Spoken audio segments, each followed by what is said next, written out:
So we'll probably build in the front end today, I think. Let me go to the Notion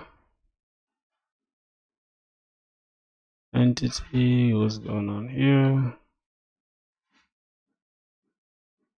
All right, let's check this. All right, I think this should be okay.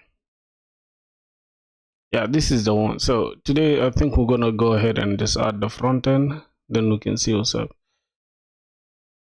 What's on the front end? So building the UI. Okay, then what we're gonna need is we're gonna need to create pages for user authentication. That's done. Sign up pages, login pages done, auth done with Google.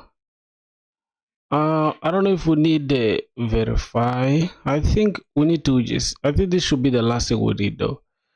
Yeah, I think we need to add that email verify thing so that in case you lose your password, we can just verify your email, right?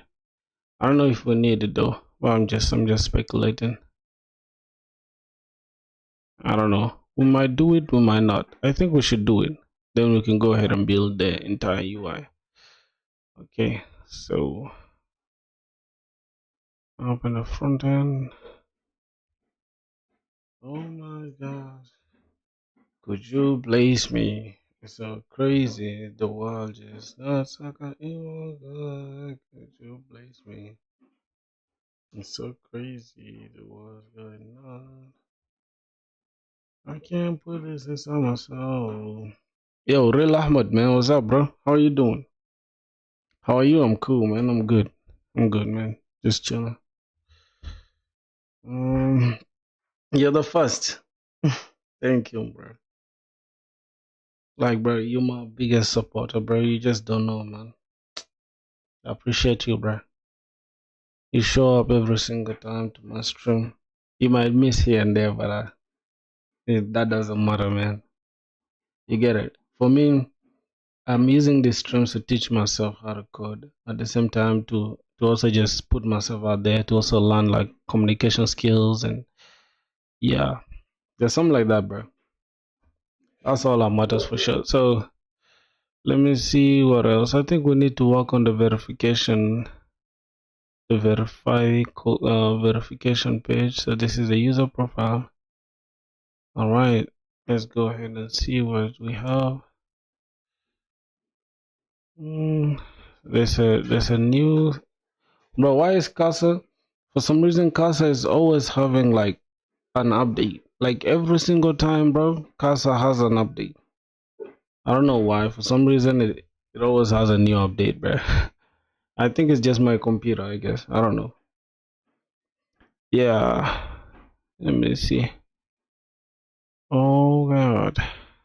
Bro, you said you have a YouTube channel. Oh my god.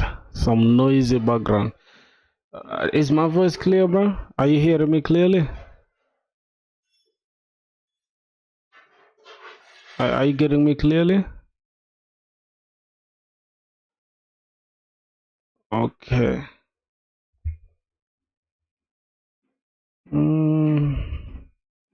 Bro, how is system data literally just going up like this, bro? Man, MacBook is something else, bro. I can't believe like system data is taking this entire almost like 100 GB, bro.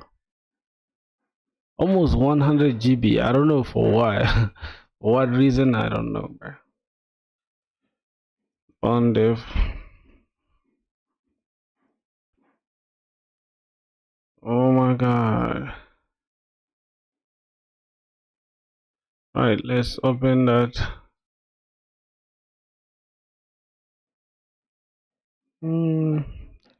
So we need to work on the verify page thing. See this. So we need to create that verify page, right? Let's go ahead and create it real quick. So this is inside the app.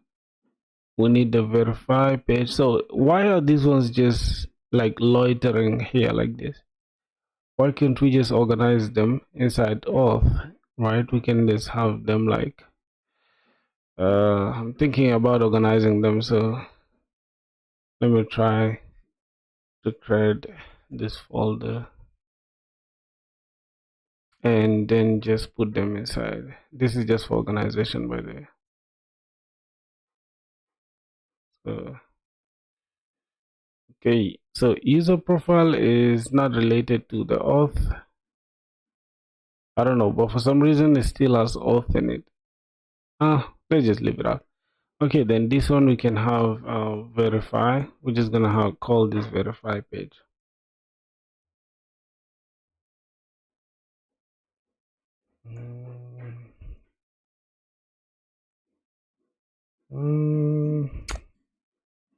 RFC is not working.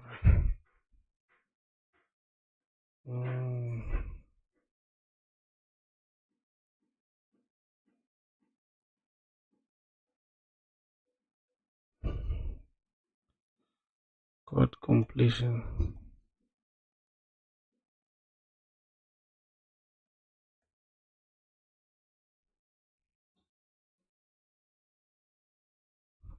And double quotes.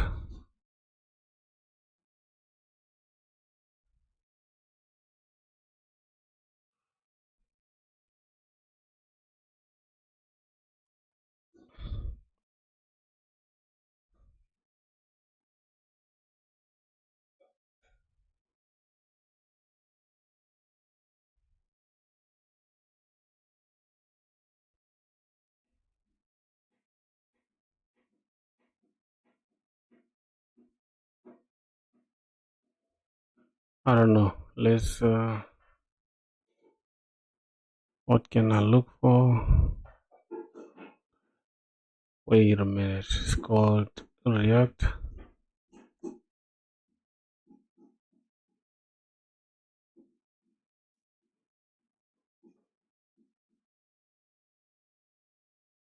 Why am I using Casa? Just for fun, really. I don't know. It's just for fun, I guess. Yeah, but for some reason it's not really like showing what I want. So I'm just gonna have to close it down on Casa for sure. This is for the backend. So let's go ahead and roll the front end.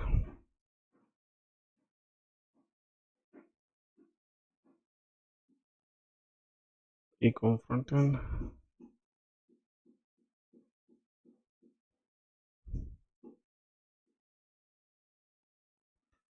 Alright, I think it should be okay. Hey, yo, Verma, what's up, man? How are you doing, brother? Let me hope you're cool. Okay, RFCA should work here. Yeah, it works here, but it doesn't work in Casa for some reason. I don't know why, but it is what it is. So today we're building the verify page. We're building the verify page. We want to verify the user. So, now what are we gonna do? Here's what we're gonna do, right? I want us to have something like this. Once we click, okay, so this is not working. We gotta run say bundev. Oh my god. So if we go back here, refresh this, it should work. Okay, so let's see. Now I want us to go here to sign up. Now when we are signing up, let's say we'll put the name like let's put like Emma,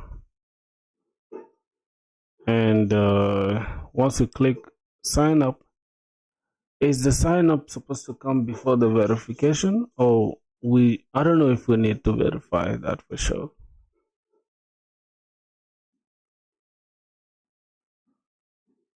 After sign up, right, we should be redirected to the verification page. Boom.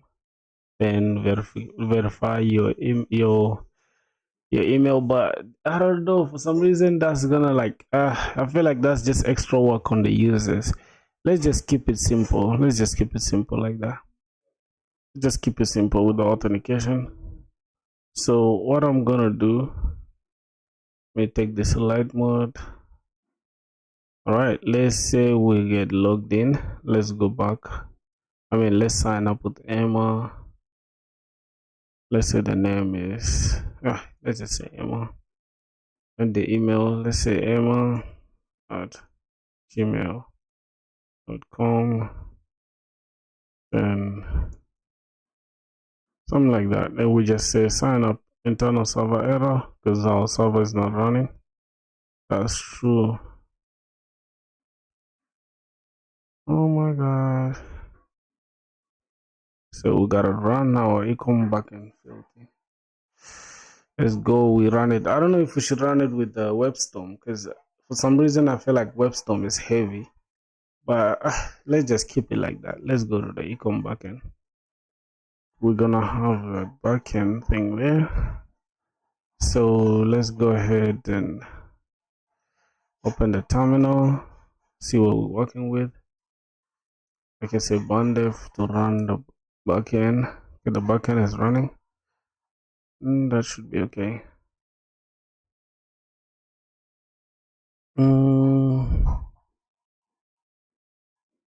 Okay, I think the backend is okay. All right. So if we sign up again, this time it should not show us any issue. Sign up, internal server error. Why? What's going on here? We suggest to move the content to consolidate the EMVs. Add git IDE project settings. No, I don't want to add that. So we have an error. Please make sure your database server is running. Okay, our database is not running. I think that's why. Let's go ahead and run our database. So let's just check if Docker PSA. Oh my god. Okay, so that means we haven't run the Docker thing yet. Let's go ahead and run the Docker.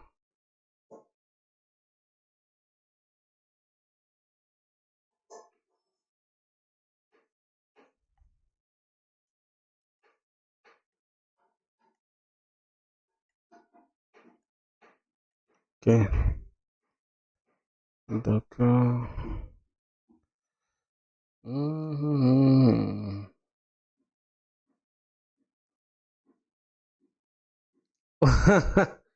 Bro, what do you mean I sound like a mafia?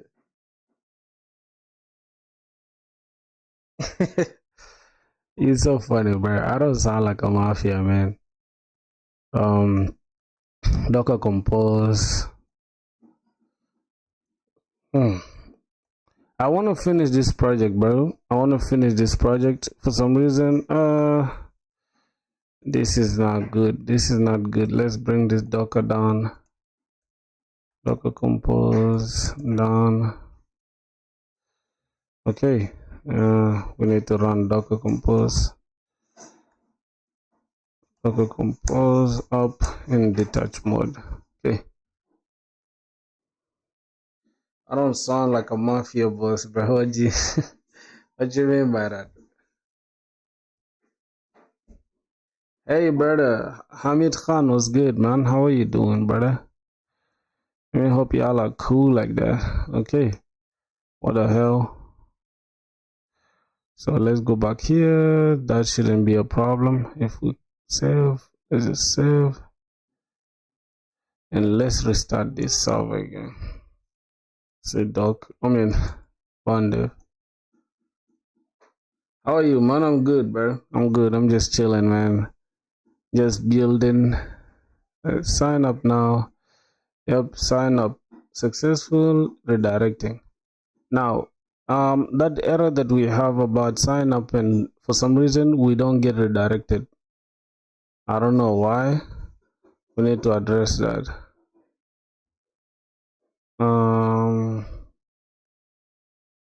You're good.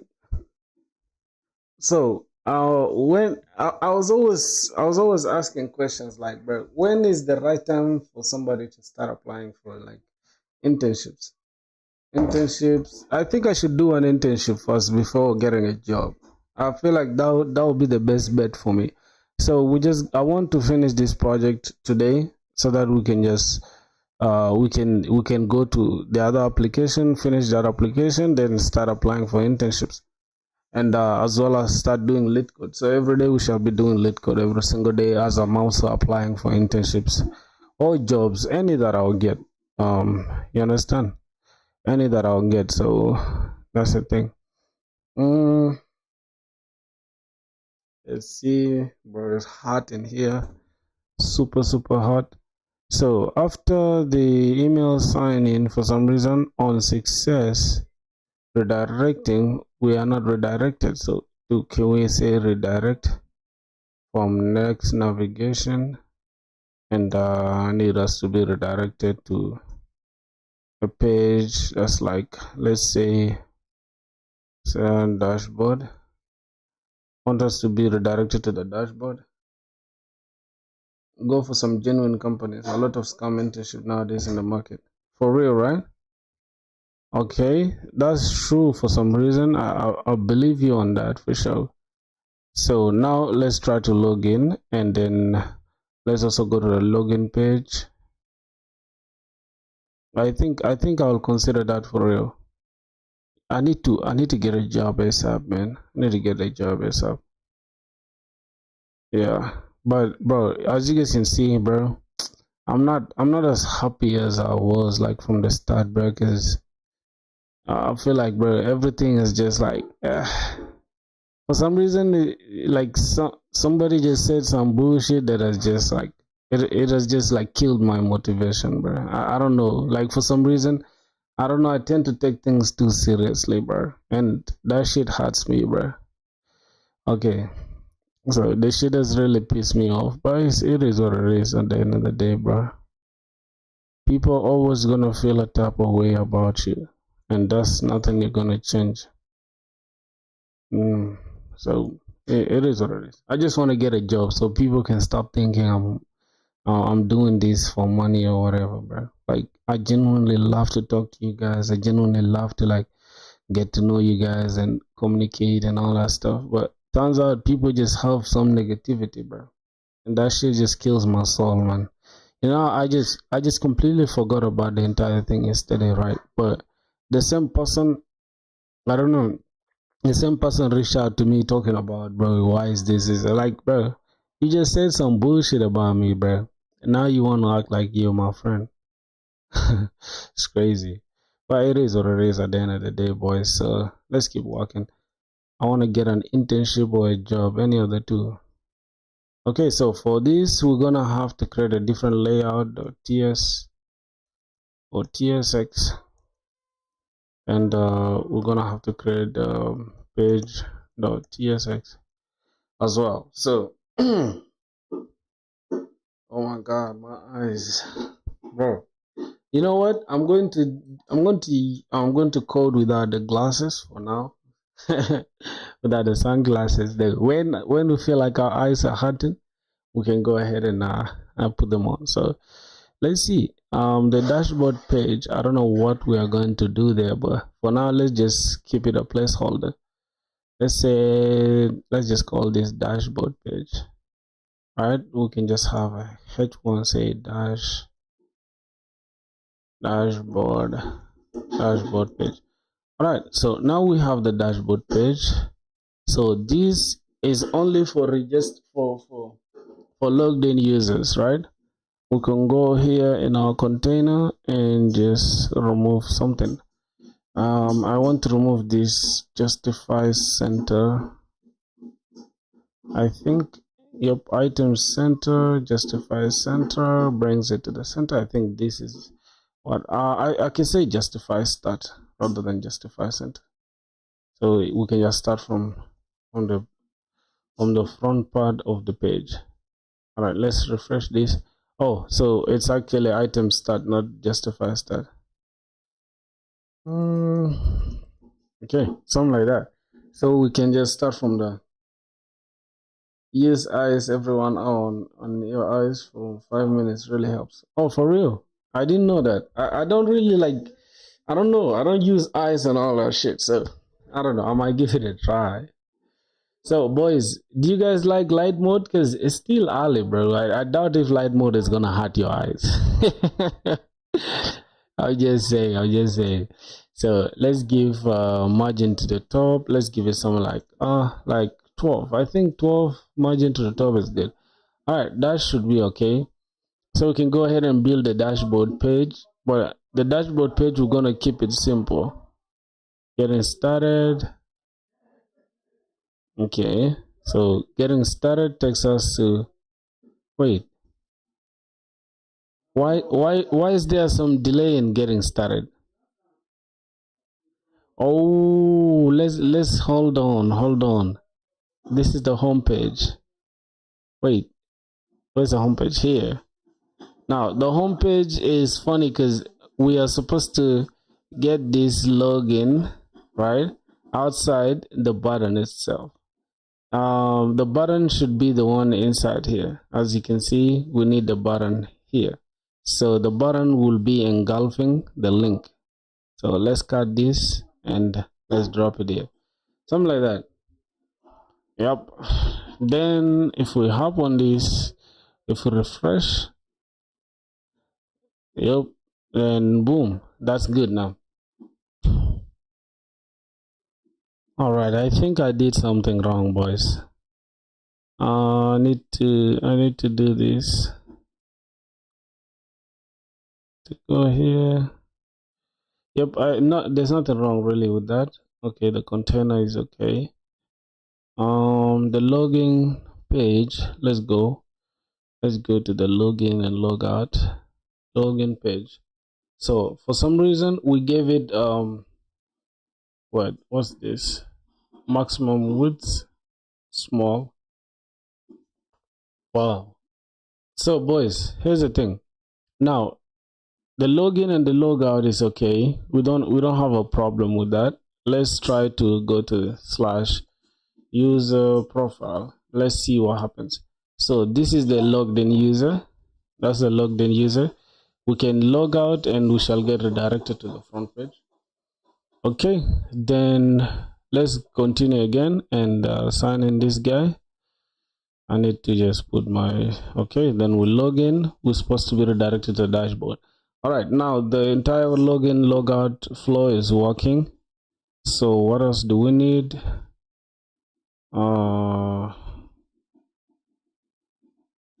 Okay, yeah, let's go to the dashboard. So we need to just work on the dashboard because that's where we're going to have the e-commerce thing. So let's go ahead and add ChatCN UI. So inside ChatCN UI, let's go to components. No, not blocks. Then we can easily get anything from here really. Let me look at this. This is like, I think we can use this. I think yeah, we can use this for sure. We can use this dashboard. My dashboard is a sidebar, charts and tables. So here we're going to need, what are we going to need for our e-commerce? For now we have products, right? So we're going to need products. Let me check our schema for a sec. Let's go to lib folder, Prisma. Okay, not here. I mean, okay, it's here. Let's check our schema for a sec. So for our schema, we have a product, and we're gonna have users. Then we're gonna need session. No, session is not gonna be there. Account is not gonna be there. So for now, we have a product just to worry about, which is interesting, right? Because for the product, we just have to create product, display products, and all that stuff. So I want the admin dashboard to be simple. I don't want it to be this complicated. I think this one's a little bit too much. Is this the only block that we have? Let's say browse all blocks. Okay, so the block, this is I think this is kind of simple, but this is for documentation though. This could be good, but this is for documentation. Um, which other sidebar can we use? Floating sidebar. Boys, which one do you recommend, bro? Yep, I think this is better. I think we can use this. Yep, we can use this. This is simple. So we can have products. We can have this as the user. You prefer the floating sidebar? Let me see. Nah, where is it? Where's the floating sidebar? Is it this? I think this is a floating sidebar. I don't know, for some reason I like this one. Building. I kind of like that one, but it is what it is. So let's see. Yeah, let's just keep looking for a sec. Let's see what we're gonna have. We can have,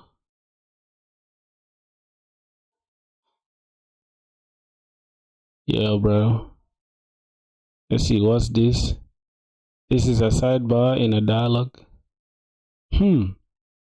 Boys, what do you guys think about this? Yo, what do you guys?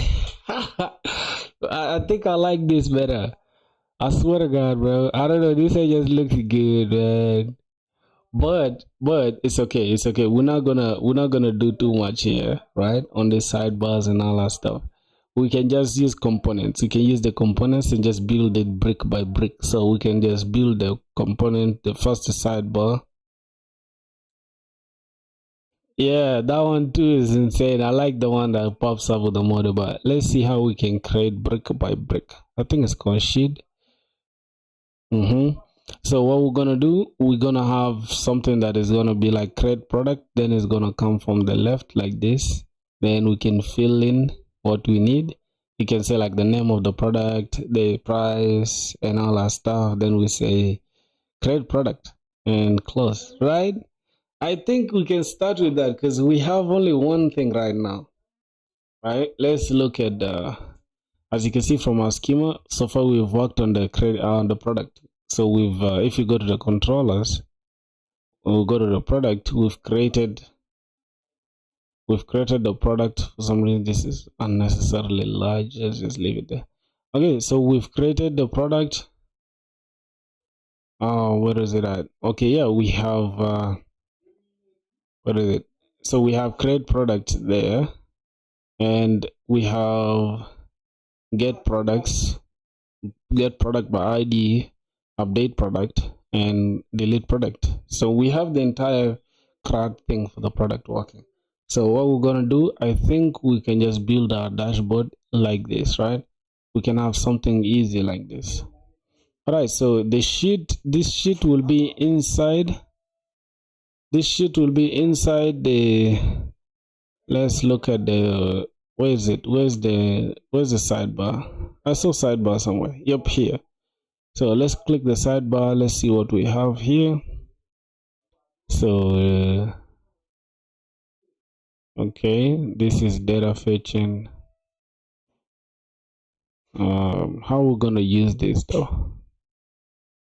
So this is what is gonna happen. Items. You can have sidebar content, sidebar group label application. Then we map over. You've created your first sidebar. So we should have something like this.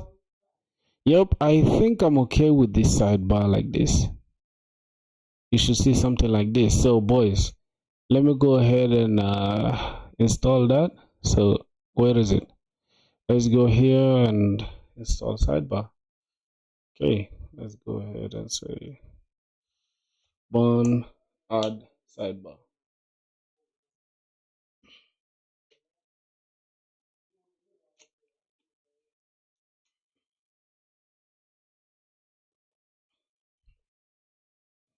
Yep. Yo, front end thing is not easy, boys. We gotta be patient with it, because there's not so much logic, but there's more of styling and stuff. Do we need to override a button? Yeah, go ahead. It's not a big deal. All right, so we have that. If I go to the sidebar layout, I mean the dashboard layout, we can have this, and then the pages, the different pages can be here. So I don't know how we're going to approach it, but let's first go here and check. Let's see how everything is. So we run this first and then add the following colors to your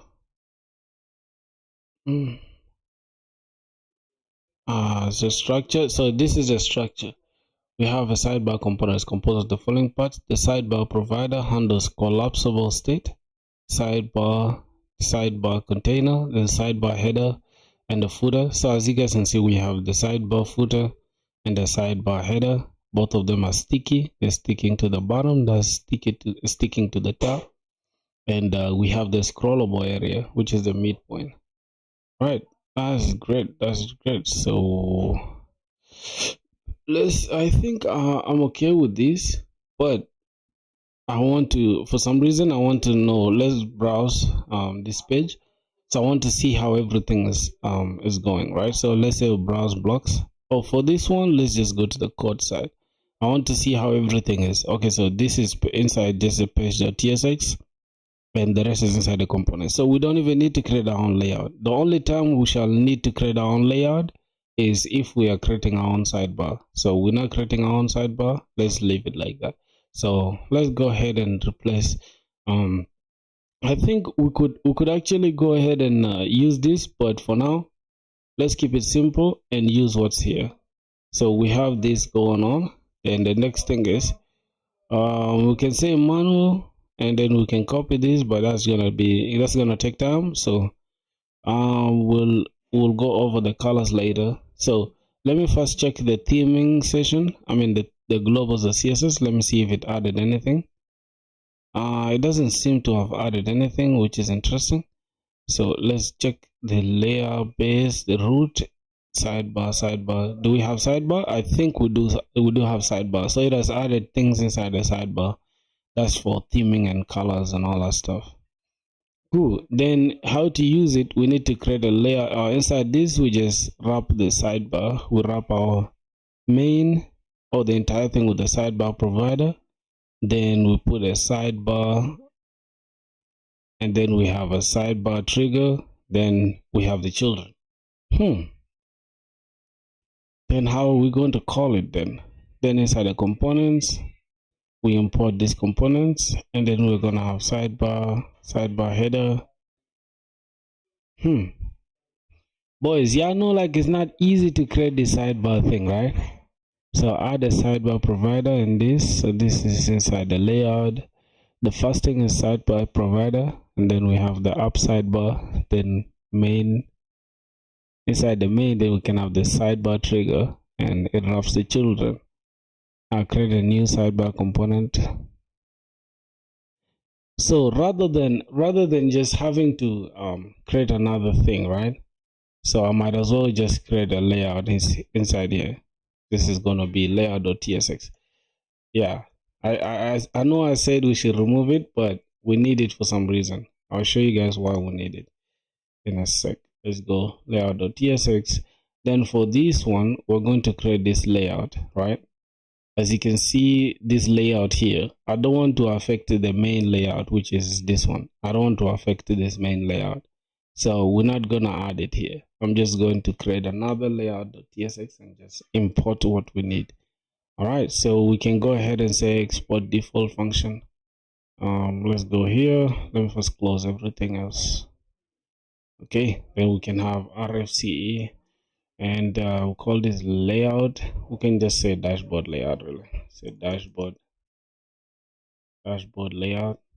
All right, now what are we going to import inside this layout? Let's go here and create an interface. Let's say interface.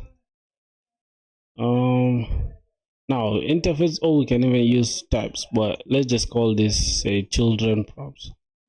I like to keep it like this for some reason, children props, and then we can have something like this. Expected what is it saying? Okay, yeah, interface. Cool. So we have that interface. Then what are we going to need inside the interface? We're going to take children, and the children is going to be coming from React. Then it's React node. That's the one for the children. Then we can just wrap these children here. We take these children as props, so children, and the type is children props. Okay. Then from there, the children is never used. Then we can just use these children inside this. But first, before we import the children, we need to import the sidebar thing, right? Let's know it's the sidebar provider. If you guys can see, we have components, up sidebar. All right, so we're gonna have the sidebar provider, we're gonna have the up sidebar, and then the trigger. Do you see CP Walla profile? What? In LeetCode and GitHub? No, I don't know what that is. I don't know what that is for sure. So we're gonna need a sidebar provider. Let's import that. And then inside the sidebar provider, we're gonna need the up sidebar. Say up sidebar. I think it was a capital up. Oh, we don't even have the up sidebar. Why? So we're gonna import this from the components. Oh, so if we look at the components, let's go to the components. Let's go in the components. We have the sidebar. We don't really have the up sidebar. We just have the sheet and all this stuff. All right, so we don't have the up sidebar. We're gonna leave it without the up sidebar. Then let's see the sidebar trigger. Sidebar. Let's import the sidebar trigger as well. LeetCode profile. What is that?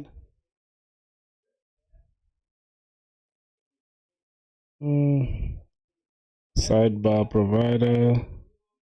Then this is going to be, we're going to create main, right? Say main, and it's going to take that, and it's going to take our children.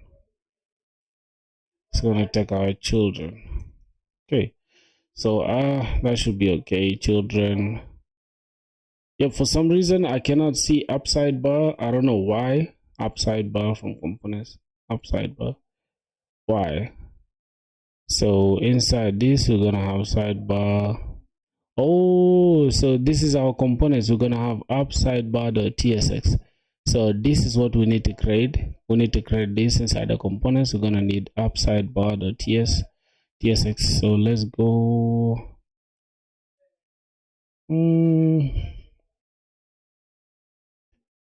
Oh my god. So what's gonna come from here?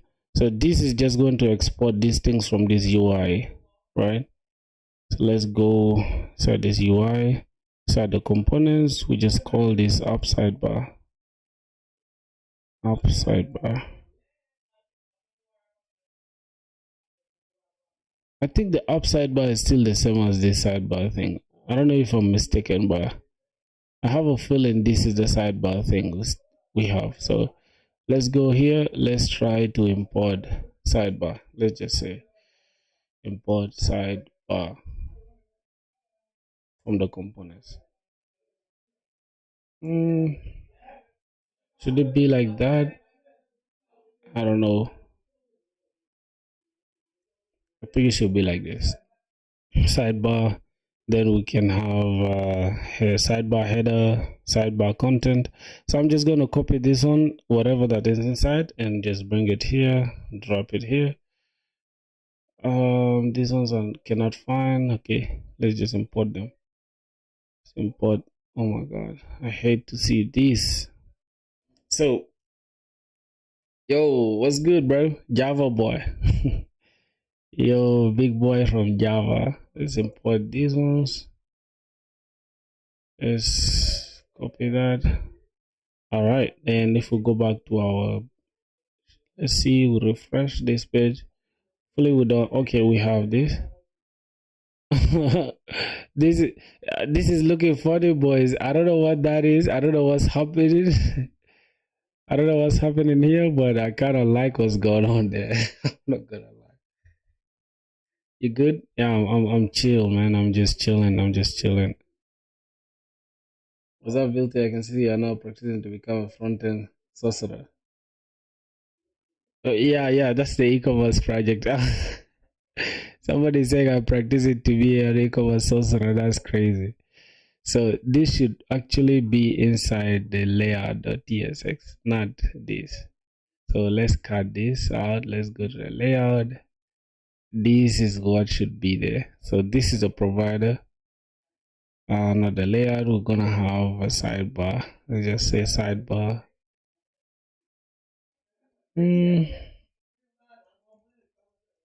Sidebar. Bro, front end is not easy. I can't lie to you, bro. For this, I don't love front end. TSX more. It's actually more confusing. It's actually more confusing than anything on this planet.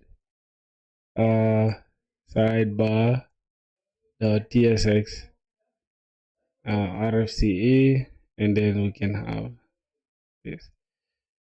Then let's go back to the layout. I think it's this. Yep, we can just pick this. Bro, you guys don't get annoyed, bro, because I swear to God, I feel like front end is the Java is so hard. That's what we front end days call ourselves. Front end sorcerers. Yeah. You're a big front end guy, huh? I didn't know that. I didn't know that. Okay, this is not working for now. Let's go inside here. Okay, so we have this to take care of. And this is what's going on. Now, inside the group here, this is where we can have our titles and stuff. This is the sidebar, upside bar. Then we just import the upside bar here. But then we have to go to the container because that's where we have this. And we just gotta wrap everything here. Oh my God. So we don't need the nav bar. I don't know if you guys noticed that. No, but if we're creating our own layout.tsx, that means this should be another page of its own, right? Let's go to the layout. So this layout.tsx should be a page of its own, and then we can just import everything inside here, right? Like this, we can import it here. We can have the dashboard. Like, let's see how this is being processed. So everything here is being routed from here, right? This is the children. It's representing everything that is in the entire page. But now we have our layout.tsx, which is for the dashboard. Then I want to just have the children here. Now, that means I need to import this upside bar here. Upside bar here. Then let's see how, yep. So this is still the dashboard page, right? If I go to like the home page, let me see how it looks. So that is not there. The dashboard is not there. That's cool. Please, I want to connect to more web devs. I'm actually a full stack dev, but front end is much more tricky compared to back end. Tenor operator. What's that? You mean ternary operator? What do you mean by tenor? Tenor operator is crazy. So let's go to dashboard. Okay, so we have this dashboard. For some reason, I don't want the front end to be inside the dashboard. And I need this to just, I don't know, for some reason I don't like that. So we can go to the container. Okay, this is the entire container.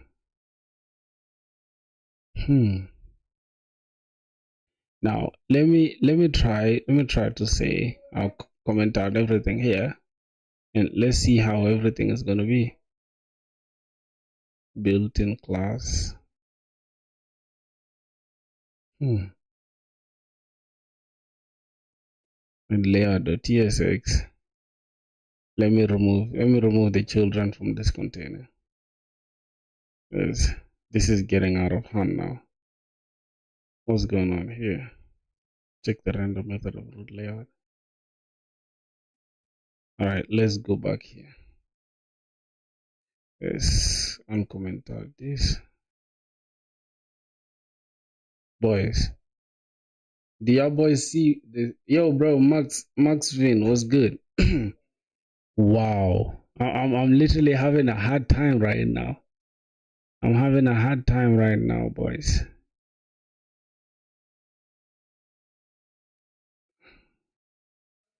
Wow. You know, I rushed to put everything in a container right before I even thought about doing anything. So let's see. Okay, that is cool, but let me just take it to the light mode so I can see what I'm doing. Let's go to the container. Bro, you know DSA and it's need for what? Software engineer? You mean DSA is needed? I did not do any DSA. I might as well start doing DSA. I think you see, like from day 60, right? Because that will make me 2 months. So from day 60, we just starting DSA every day rather than projects. So as you can see, today is day 55. That means by day 60, 5 days from now, we shall have made 2 months coding every day. So that should be enough for projects. I really don't want to spend that much on the project, so I want to finish this project today and tomorrow, and then next tomorrow, like the next 30 days, finish the other project, then start DSA like every single day, as I'm also applying for internships and jobs. So any that we shall get, I don't mind taking it, bro. I don't care how much they're gonna pay, bro. I'm gonna take that job. That's what's on my mind now. So let's see border. Let me just remove this border. Let me remove the border for now. So we don't have the border. Oh my god. Oh my god. Let me remove this max as well. Let me remove that max so we have the entire page to ourselves. So that should be okay. Yeah, appreciate it, man. Thanks, bro. That's the way it is, man. That's the way it should be. Okay, let's go to dashboard. Let's go to /dashboard. Okay, if for some reason it shouldn't be like this. Okay, this should be okay. Just give me a sec. Let's go to the upside, but this is okay. What else? Side the layout. Side this layout. We have children as well. Now, the children will be things that are from this upside bar. So if we go to the upside bar, this is what we're gonna have. So the header can be here. This is the sidebar header. Let me just do it like this. Sidebar header, and I'm just gonna give it wait, do we have sidebar title? Sidebar title. Okay, we don't have that, so we can just type anything. Let me just put a div and say ecom filthy. Right, that should be okay. So we have that now. We close this, close that. So bro, you left Java. It's like an abandoned child. Why do you want me to go with Java when I can just get good at JavaScript, get a job, and then teach myself Java? Like, what do you think? Right? What do you think? I think it's better that way though.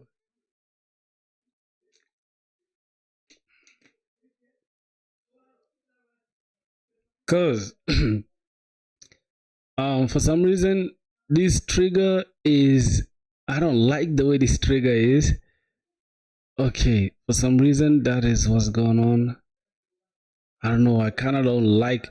Look boys, look at what we have here though. We have this nonsense, yeah, and this is annoying me. It's like, okay, it's cool to have this, but I want to keep this in the dashboard page and not show this. So how will I achieve that?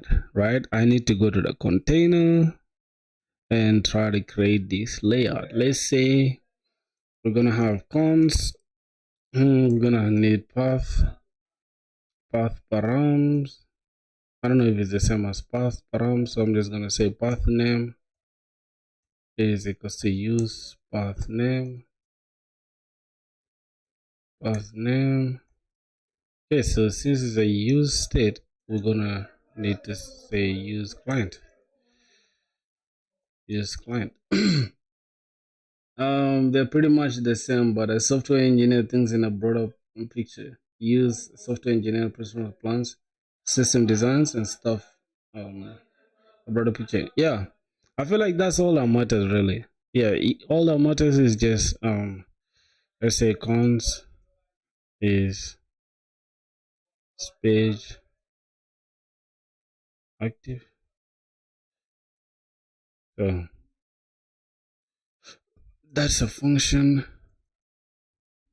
and then we're just gonna say now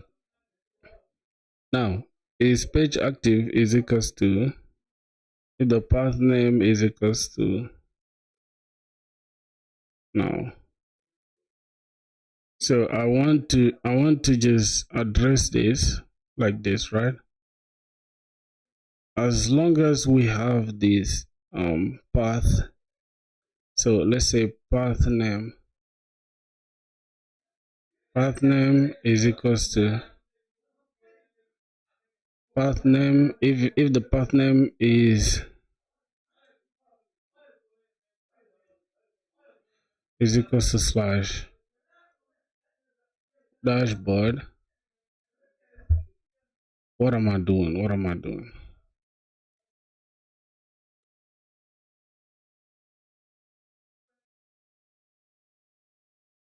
Wait.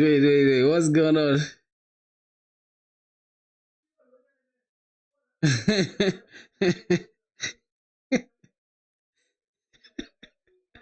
Somebody said rage made successful is crazy, bro. What do you mean by rage made successful? Well, you guys are evil for that. So rage made successful. It's crazy. So, are we really gonna need it here? So let me see.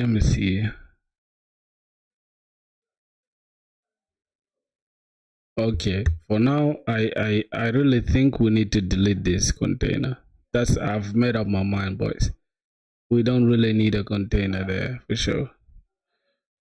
Oh my god. Who's getting seriously confused? Me? Nah, I'm not really getting that confused.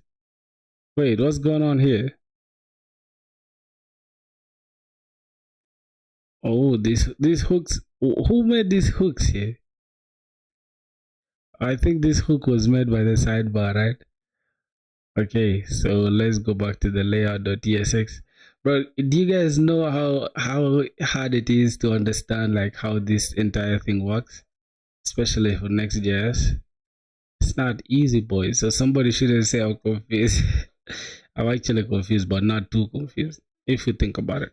So yeah, now we have what I'm talking about. We have the sidebar here, right? We have the sidebar there, and then I want the navigation thing. Let me close this. I want the navigation thing to come here. Let's go to components. Let's go to sidebar. Let's go to up sidebar.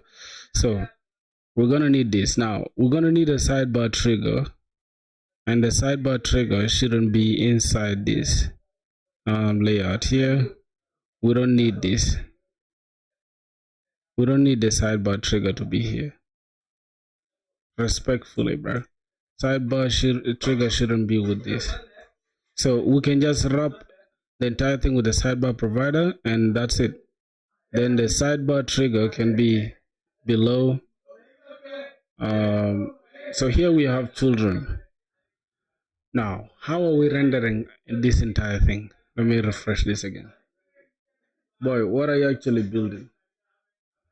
I'm building an e-commerce thing, but we are first starting with the admin dashboard, bro. This is the admin dashboard where they can upload, delete, all that stuff. Okay, you get.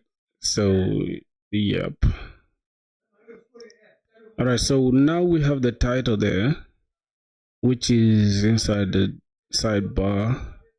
We have the title. So inside the content, right, should be where we need the trigger. Or the trigger can even be, the trigger can be close to this as well, right? Just next to this. Let's put this in a span. Let's say span. Y'all will understand what I'm doing right now. Just give me a sec. Okay, then we're gonna need sidebar. Sidebar trigger. Sidebar trigger. All right, so the sidebar trigger, you see, now this is what's gonna, but Jesus Christ, how do we bring it back on? Crazy. We can. Oh my god. So I should have put it here with the sidebar, because this is what's gonna trigger the sidebar to close. Okay, so now that we have something like this, I need, hold on, this will close it off, but then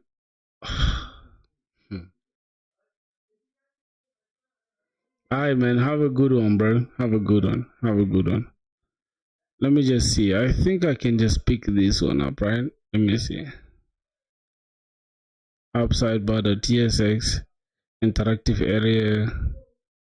Yeah, boys. Everything is already built here for us, though. Why am I even building everything from scratch?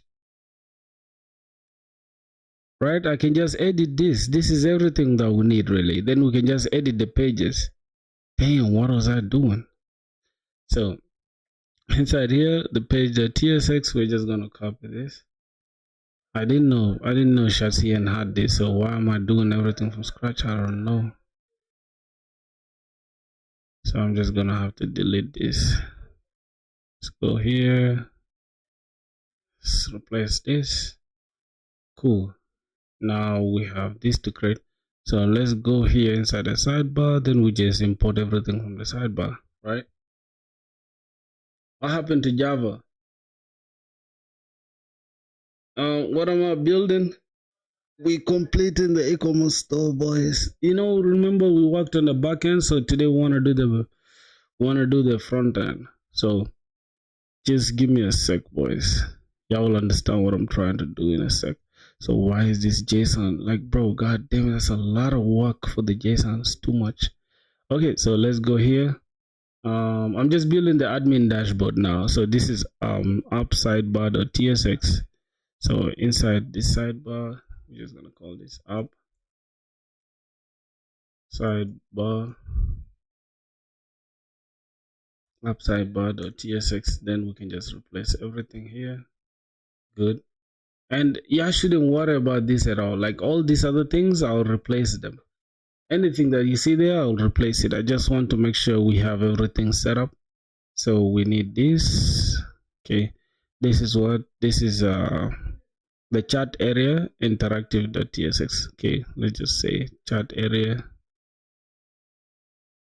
Do we really need a chat? No. Let's just say data table.tsx.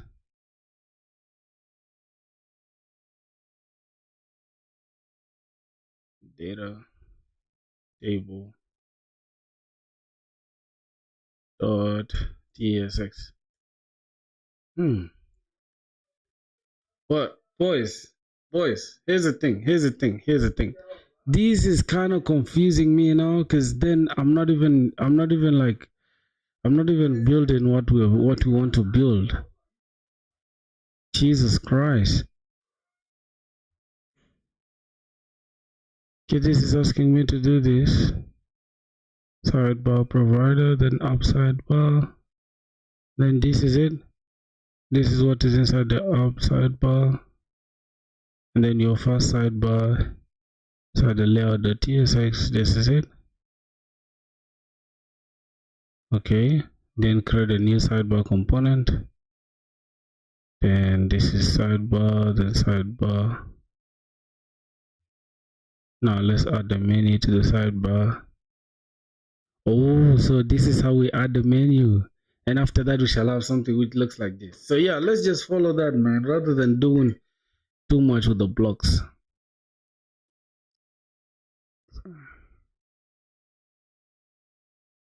Yep, I think that is it. So the default should be open. We can always change it. All right, so let's just follow the tutorial here. The first thing is you wrap the main component. We don't even need these ones. Don't even need this. Let's go here. Okay, bam. Boys, just stay with me, boys. I'll show you what we're building now. Just give me a sec. I know it's kind of confusing, but it's okay. Just stay with me, my brothers. All right, so the theme provider will always come first, and the toaster will just be there at the bottom. So, and the next thing is we need to cover everything like this, so we can just copy this and replace children with this, and then we can just import these ones. God. Import the sidebar component. Let's come here. Just replace this. Import sidebar trigger. Import sidebar. Was that sidebar? What sidebar provider? And sidebar trigger. What else? I think this should be okay. Then the up sidebar is what we're going to create inside the components. Okay, so let's go ahead and just get this up sidebar inside this and just replace this. Okay, then if we go this layout.tsx, what's going on here? We need to import this. Okay, import the up sidebar. Let's go back here. Up sidebar, how does it look like? Starting with capital. So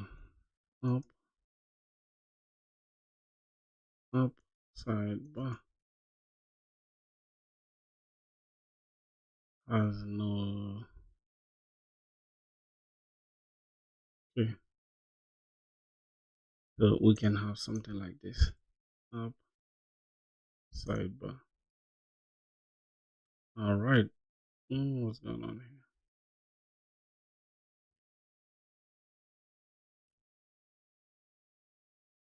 Is this exporting? Is it exporting? Export function. Say export cons. Oh, this is a function. Okay, fine. Let's go back here. Then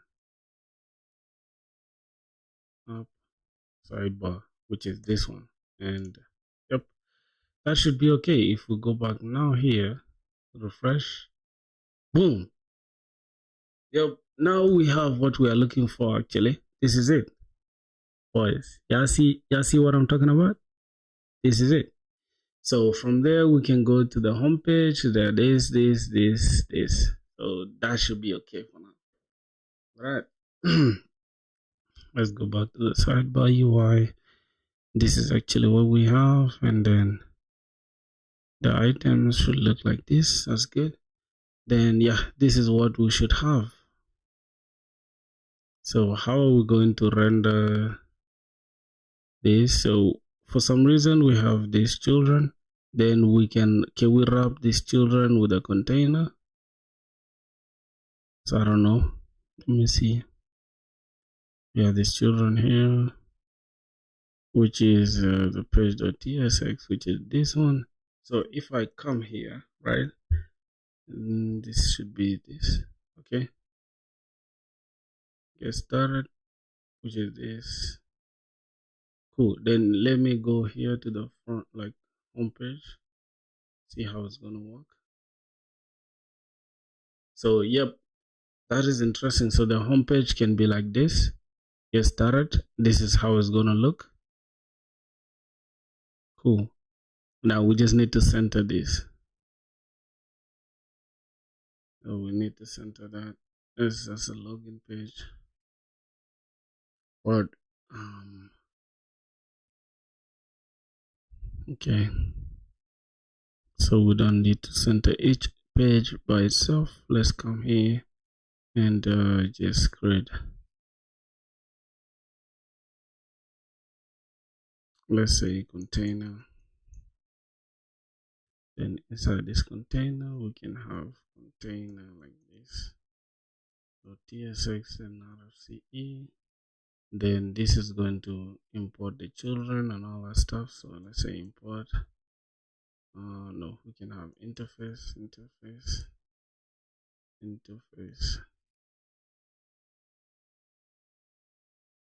children props. Okay. Oh my god, then we can have children. This is React node. That's the children type. Then we can just import this and say type is children props, and we can just wrap everything here. So we just say children. All right, now that should be okay, because if I go here, if I go to the layer.tsx and just wrap these children inside a container, say container, okay, then we should be able to have the same thing. It's not going to change anything. Yep, it doesn't change anything, but we can just go ahead and affect the container itself. Let's go to the container, then we just give these children, let's say, class flex items center, justify center. Now let's see how everything's gonna look. Refresh. Why do we have to refresh this manually? I don't know. Okay, so slash. Thank you, bro. Thanks, man. Okay.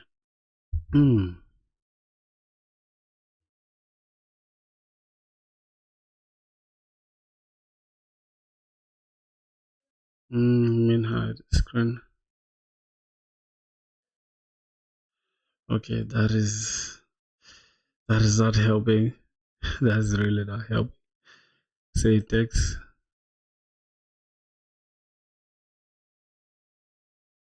center.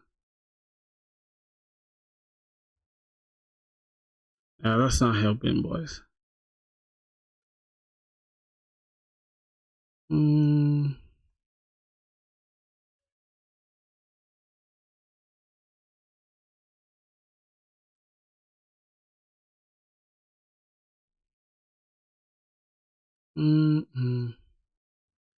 That is not helping. I don't know why. Let's say get started. Because this is supposed to affect the entire children, right? Which is everything that's here. So let's close this. All right. I don't know why, but I think the sidebar thing is the one that's doing that. What's going on here in the dashboard?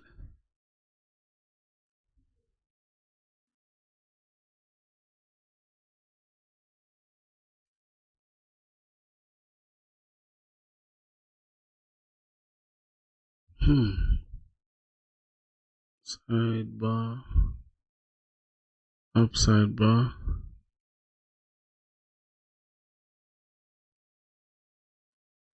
All right,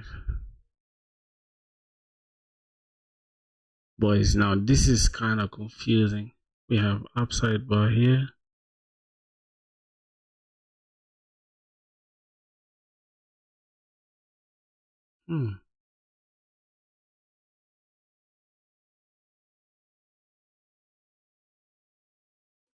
Okay.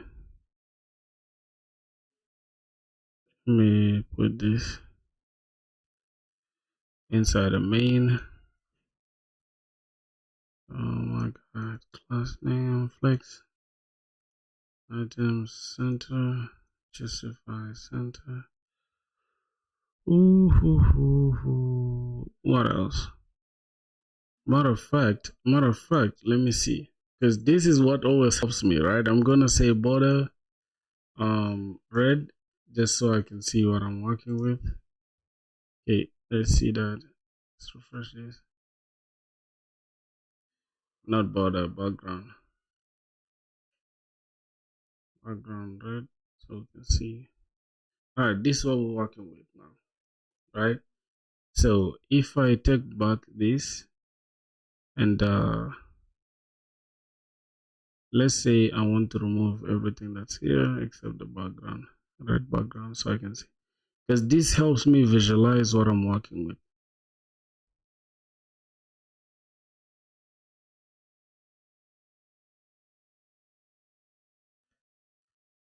All right, then let's take it to the sidebar component. Sidebar is what we're calling dashboard anyways. Let me just delete it. It's okay. Let's just leave this as sidebar.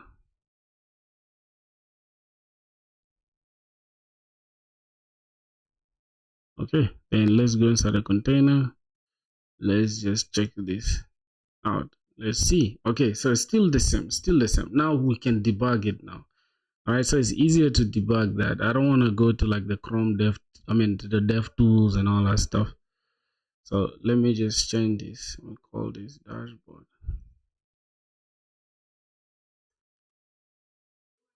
It's gonna call this dashboard. So let it remain sidebar the way it is. And then inside here, we can just have this like dashboard. When we click, it takes us to the dashboard. We can create a dashboard page that whenever the user logs in, they get redirected there. All right, now let's see how we're going to debug this, right? Oh my God. So a center. Now let's fill the entire width, right? Let's say width full. Let's see what happens. Nothing happens. Width full. Okay, now that the width filled, can we say flex one? Does flex one work? Flex one is supposed to cover the entire remaining width.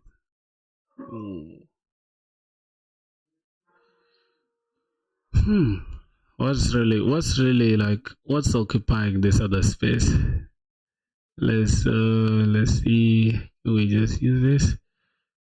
Okay, so what's this other space? This is a sidebar wrapper.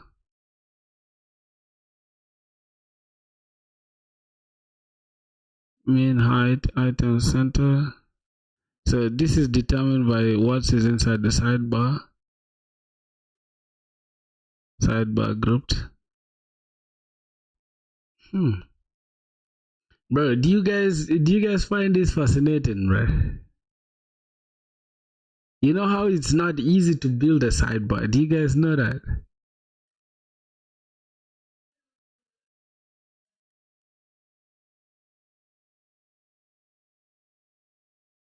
Okay, so sidebar, we have this flex, min height, then width full. Then what else? So this is what's happening.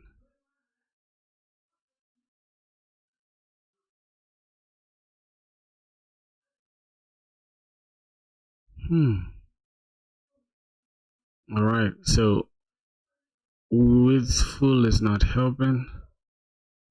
Can we say, let's say border yellow?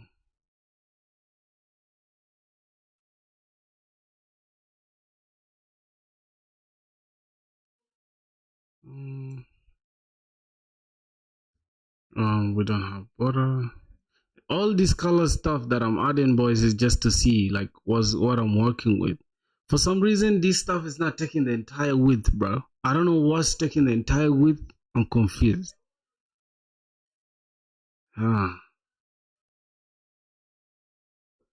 Shit.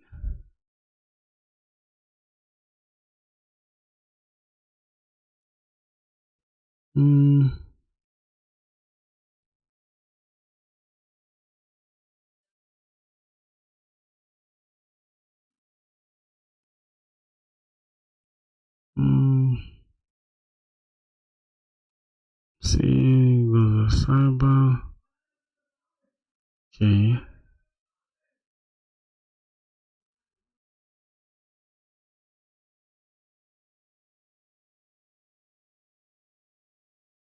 Background sidebar, text sidebar, foreground, full, hide full, sidebar width.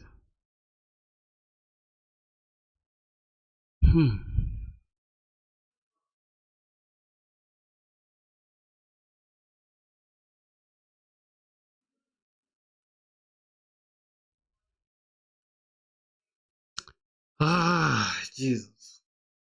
This is a mental breakdown.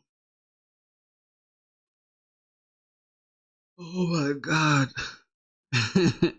Bro, I'm just having a hard time centering the sidebar thing, bro. Jesus Christ. So this is okay. This is what's happening actually. And then what else? Let's see. If you have a single sidebar in the application, you can use the sidebar width and sidebar mobile variables to set the width of the sidebar. Okay. Now to set the width of the sidebar, you can use the sidebar width and this. Okay, that's what we have. No problem. You can change the issue. Okay. Now layout.tsx default should be open. Sidebar.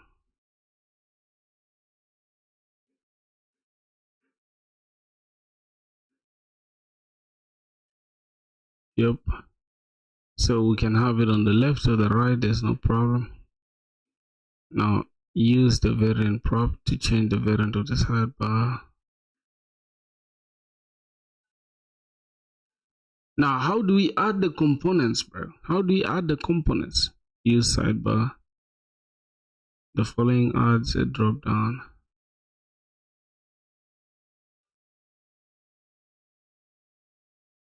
Oh my God.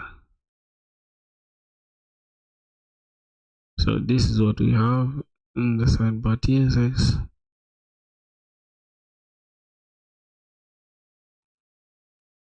Now, where does the main content go to? Like, we need the main content here. That's the thing I'm struggling with right now.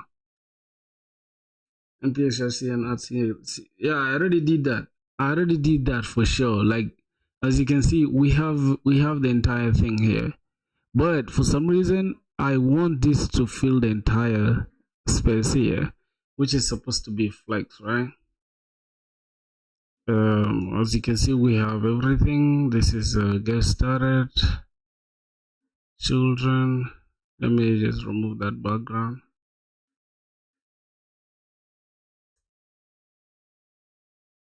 See, this is what we have right now. If I go to like the home page,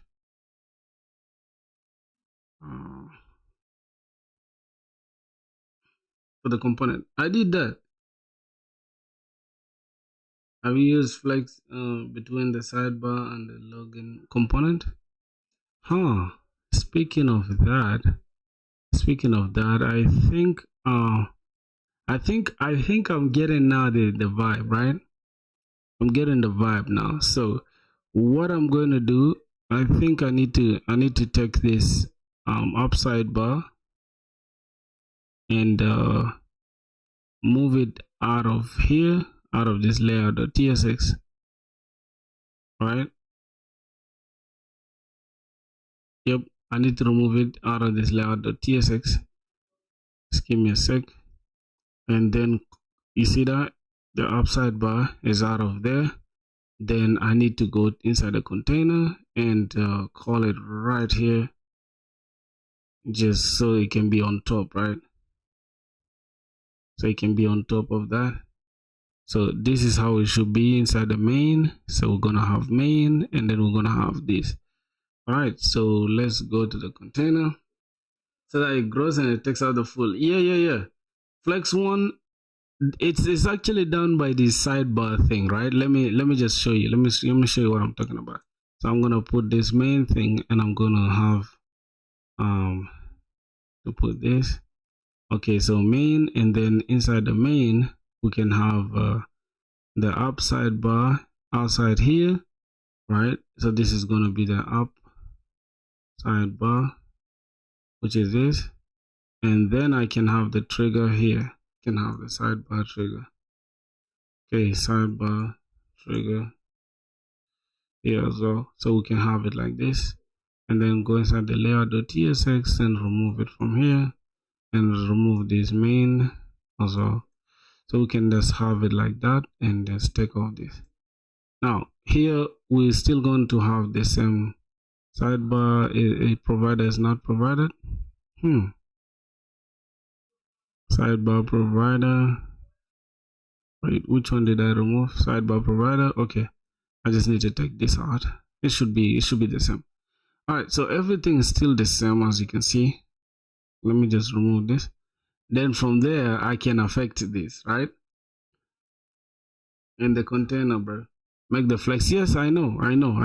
I'm just trying to like make sure everything is okay here. I can use this flex one inside here, but not in the not in the entire div. I'm going to give the flex one to the children, so the children can cover the remaining gap, right? Can have it as flex, then flex one. All right, something like that, right? And then we can just center the children. My man, add flex one to the main tag. You added inside the container component. Wait, yeah, it's here. Is it not the correct one? The main tag, is it not the correct one? I think it's correct like that. Then I can just say width full, right? I should remove the flex. No, because I want the components to be flex. See, this is still the same thing. Then I wanted to do it like this, so we can have flex, and then it's still gonna do the same effect. So flex, then item center, justify center. Now let's try that. It is now working. Add full on the outer div. Wait, why do we have this down here, bruh? This one I'm just going to render it inside the nav bar, not inside here. So upside bar, then the nav bar, we need a nav bar as well. Nav bar, oh my god, need the nav bar. Then inside the nav bar, let's say nav, and drop that. Then we can have the trigger, sidebar trigger, and then width full on the outer container.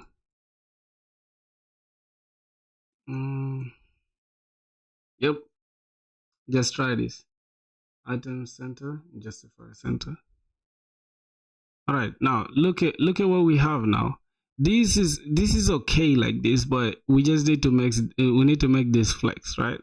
So we have item center, we need this as flex column. So column on these and the main one, right? All right, let me check flex column. Let me see how that looks. You see that? Now we have that in place, and the next thing is we can just we can say this class flex item center, justify center, and I think that's it. They don't need to be okay. Sidebar trigger should be just right above this, so we can have this like that. So as you can see, this is working perfectly, and we have the effect that we need, right? Then the next thing is we need to just go inside the navbar and correct the navbar, justify between.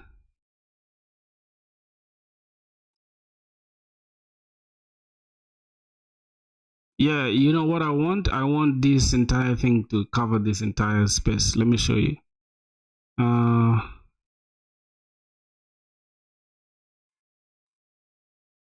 Shouldn't the login component be in the center? Yeah, the login component is in the center. Obviously, I'm going to make it in a way where I want, you see the way these things is. Let me show you. Let's go here. As you can see, now this is the front, this is the home page, right? This is the home page that we have. So I want this home page, like when we're on the home page, right? As you can see, when we're on the home page, this nav bar should extend until the end here as well. So let's first work on the nav bar, then we can go ahead and work on the individual items. You get what I'm saying? So the nav bar, let me just wrap this inside a div. Okay, we can keep this inside a UL, I guess. So we can just say class, then say width full. So let me first give it BG red so I can see what I'm working with. Okay, so this is what I'm working with. I want to make the entire thing, right? So we can just come here and put the width full on this. So why is it not covering the entire width?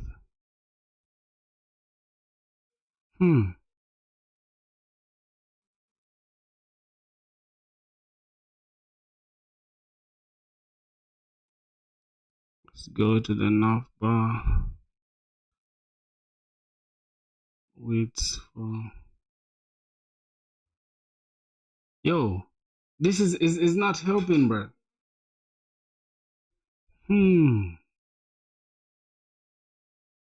Okay, flex between these two items. Item centered and justified, not centered. It should be justified between. There's two items that have. Damn.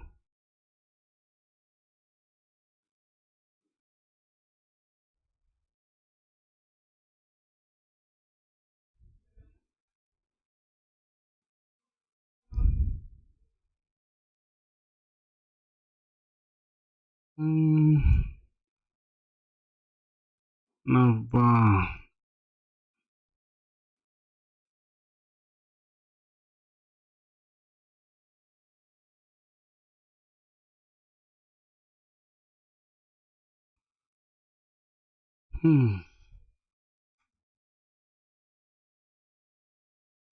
Damn. I've complicated this stuff in a sec. I mean, BG red 500. Okay, that is that. This one is okay. I like this. It's working.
Yeah. It's too soon today, of course.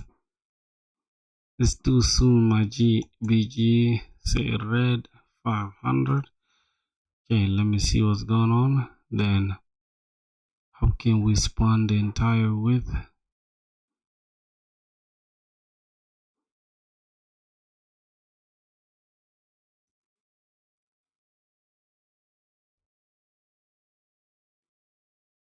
I think it should fit the width. Bro, for some reason, I'm having a hard time dealing with this. Damn. Oh my god, bro.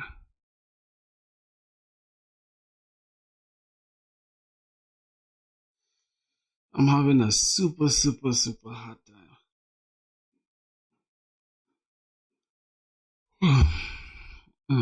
Let's see how we're gonna add the components, bro.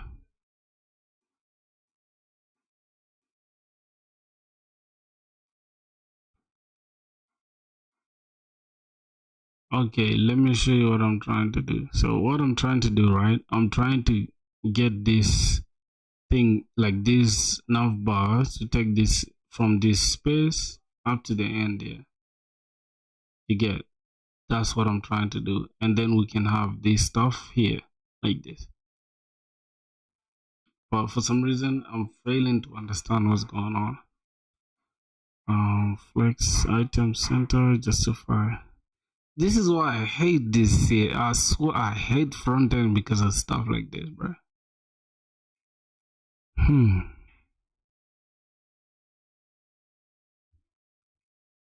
I'm not giving it width.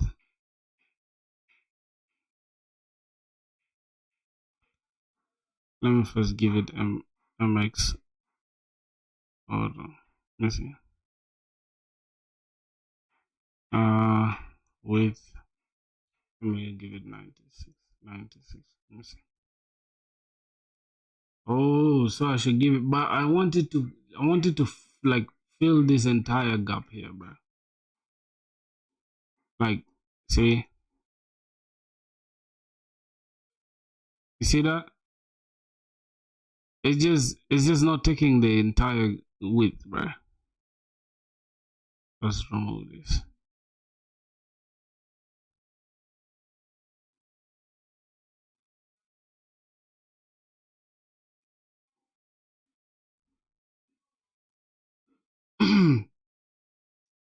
There might be something in the parent. So this is the parent, right? This is what's going on here. I have this navbar. I'm calling it inside this container, right? And then the container has a sidebar, as you can see. Sidebar is here on the left, and then we have the sidebar trigger. I want the sidebar trigger to be in the same place as the navbar. So I don't know, bro. You know what? You know what I'm gonna do? Just make it like this, right? I'm gonna do it like this. I'm gonna add the sidebar thing to be with the navbar itself. So let me just say, what's going on? Okay.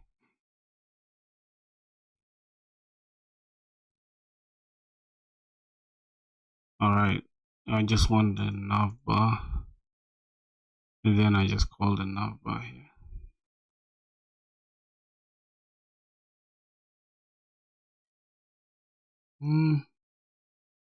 Current of the trigger and the navbar. Okay, let me see. Can I add the navbar here? So this is ecom, and then this is the toggle. Toggle is that side. All right, I want it to be just somewhere here. All right, we're gonna have its own div, and matter of fact, it's not even gonna be a div, but let's just give it a div. And then inside here, we can call it sidebar trigger. Sidebar trigger. So, yep, that has done it, but I can't see, for some reason I can see this.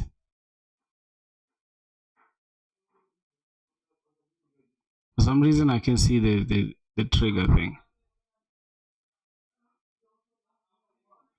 So let me remove the trigger from here. Let me see. Okay, this is what's going on here. Then if we go back here to the container, say sidebar. Once we import the sidebar trigger like this, let me see what's gonna happen. See, it's on top there. You have to make it dynamic on the toggle or sidebar.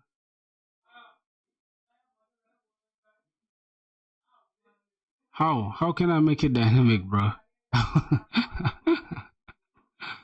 Oh my god. Don't worry about this color, okay? This red color is just to show me like what I'm working with. So,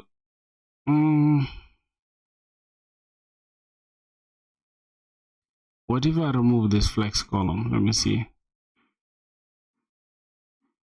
Oh, so that flex column is controlling how everything should be. All right.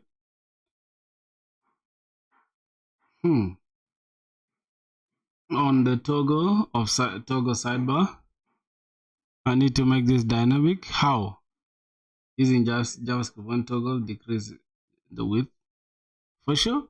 Like I feel like that is just that's unnecessary work for small button, dog. Like that's so unnecessary. I can't lie to you. I don't know.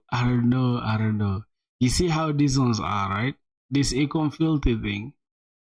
I wanted to come at the end here, so we have justify between here, but can we remove this justify between? Let me see what's going on. Holy crap. Okay, let me first remove this filling the width thing.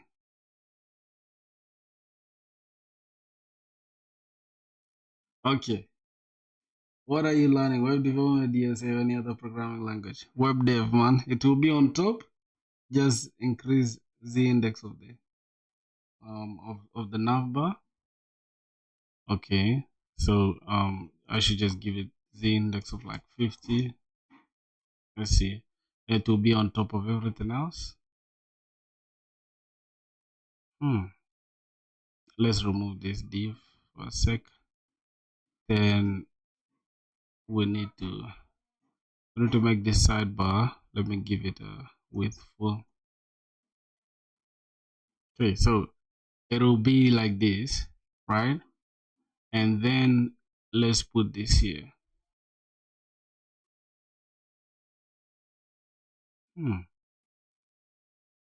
But hello, my friend, what's good? So, brother, are we really making this dynamic? So we need to make this dynamic when we click this button, then this one also decreases. Nah, bro, that's a lot of stress for a fucking sidebar now, bro. Jesus Christ, why did I put myself through this? Fronted, I give up, bro. I give up. I swear to God, I feel like this is too hard, man. I can't lie to you. I wonder how people build their sidebars, man. Yeah, bro, boys, we gotta look up a tutorial real quick, man. I've tried my level best, and this is just annoying me. This,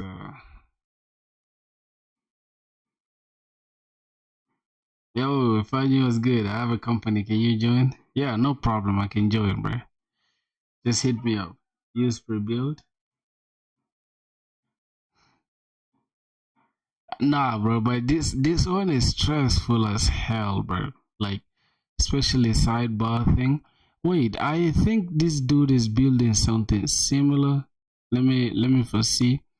He's building something similar.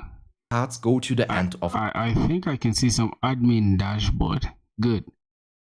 I think this is it. We can go ahead and create. Good. You will see that we use right here, for example, the side. All right, so I'm gonna have to let me increase the volume. All right. Provider, and the sidebar provider is imported from the components, and to be specific, from the sidebar component. So to create this dashboard layout, we right now use the sidebar component, and the sidebar component is quite interesting because it's not a singular component. Bro, what you mean no cheating, bro? I was stressed. I tried, bro. I tried my level best, bro. I tried, man. Yo, if I knew my brother was good. I was popping, dog. Yo, here's the thing, boys. Learning is not cheating, bro. I've tried my level best and I cannot. If you want a job, you have to solve it by your own. Yeah, I know, bro, but I'm not looking for a front end job. This is just a project I wanna get it over with. So let's just keep going. but it's rather a combination, or it's a component which is composed of multiple parts. So first of all, we have a sidebar provider. So in the page.tsx, you will see right here, everything is wrapped by a sidebar provider. And this handles the collapsible state. So the collapsible state is this right here. If I click on the button, my sidebar collapses and I don't see it anymore. Then we have the sidebar component itself. And this is the sidebar container. So they have a very nice diagram right here. So right here, they don't showcase the sidebar provider, but the sidebar provider pretty much wraps everything. Then in the sidebar provider, we have the sidebar component itself. This, as you see, also wraps everything. In the sidebar, we then get a sidebar header and sidebar footer. These are sticky at the top and bottom of the sidebar. In this case, this is our sidebar header. And then on the bottom, this is like a navigation user drop-down thingy. This is the footer. Let's quickly check it out. So we have a sidebar provider, and in the sidebar provider, we have an app sidebar. In the app sidebar, we have the sidebar header. And in the sidebar header, I render this Acme Inc. logo. So this is the header. And then at the bottom, I also have a sidebar footer, and I render the nav user in the sidebar footer. This means this right here, this dropdown is the footer. Then we also have the sidebar content. The sidebar content is this right here. So this is our header, and then this is our footer, and this here is our main content. Then let's continue. What else do we have right here? The sidebar group, and this is the section within the sidebar content. So in theory, for example, we can again create a line. This is one sidebar group, this right here, and then this is. Bro, I did not kick you by mistake, bro. I kicked you out of the Discord server intentionally because you're acting stupid. I kicked you out because you're stupid, bro. You be on some weird shit. I told you, bro, like, here's the thing. You like to joke too much, even when people are having a serious conversation. That's why I kicked you out of the Discord. It's not by mistake, bro. I meant to do that. So, yeah. You go on Gumbo. Alright, man. It's cool, though. Like, we can kick you out of the chat as well. So go have a good time, bro. Like, don't force life, bro. You get it? You're already a weird person, so it's okay. I'm gonna go and gamble. No problem, bro. It's all good. Sidebar group, and in theory this is also a sidebar group. So in this case we have one sidebar content, but this sidebar content consists of 3 sidebar groups with individual items. Then what else do we have? We have a sidebar trigger. This is this button which collapses our sidebar. So this is how this whole structure is created, and the main part is literally this app sidebar, because inside of here we use the sidebar header, the sidebar content with the sidebar groups, and then also the sidebar footer. So if you want to customize the sidebar, then you will do it in this app sidebar. And then if we now analyze the sidebar, what do we want to change? Well, right here it says Acme Inc. I don't want that.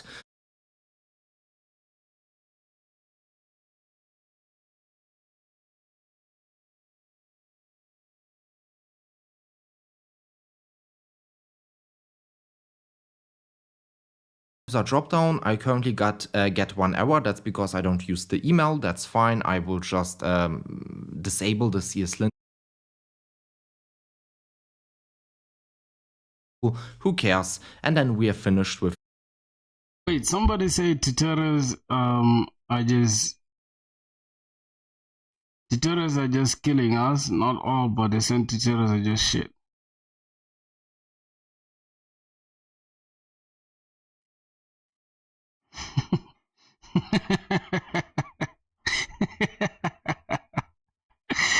Ah, God. Yeah, so some people. Let me tell you, bro. Here's the thing. I'm gonna put it like this, right? Some people are genuinely stupid. Like, some people are just born stupid. Like, they will never ever improve, right? It's like, of all things you can do in the world is just decide to hate on somebody who doesn't wish you bad. Like, I'm just doing my thing, bro.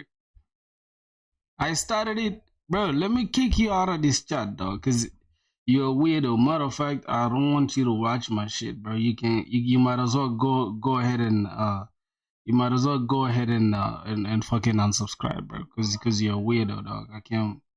I just can't keep you here, bro. So you want me to kiss your ass as a fucking, I don't know how long. You know, like, bro, I don't like your stupidity, bro. It's like, bro, you on some stupid competition with me. I don't know you, bro. I don't know you. Why you acting stupid, bro? You get it? I don't mind losing you, dog. I don't mind losing you because you just like somebody who's excited. You want to act like you know me, dog. I don't know you. I don't know you, my nigga. Get the fuck out, dog. Just a stupid person, bro. Hold on. Just remove this stupid dude. Nah, I'm not putting use it. Like, hide on this channel. I don't want you to see my shit ever again, bro.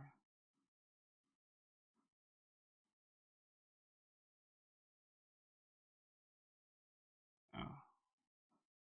Like, what? Everything. Let's see.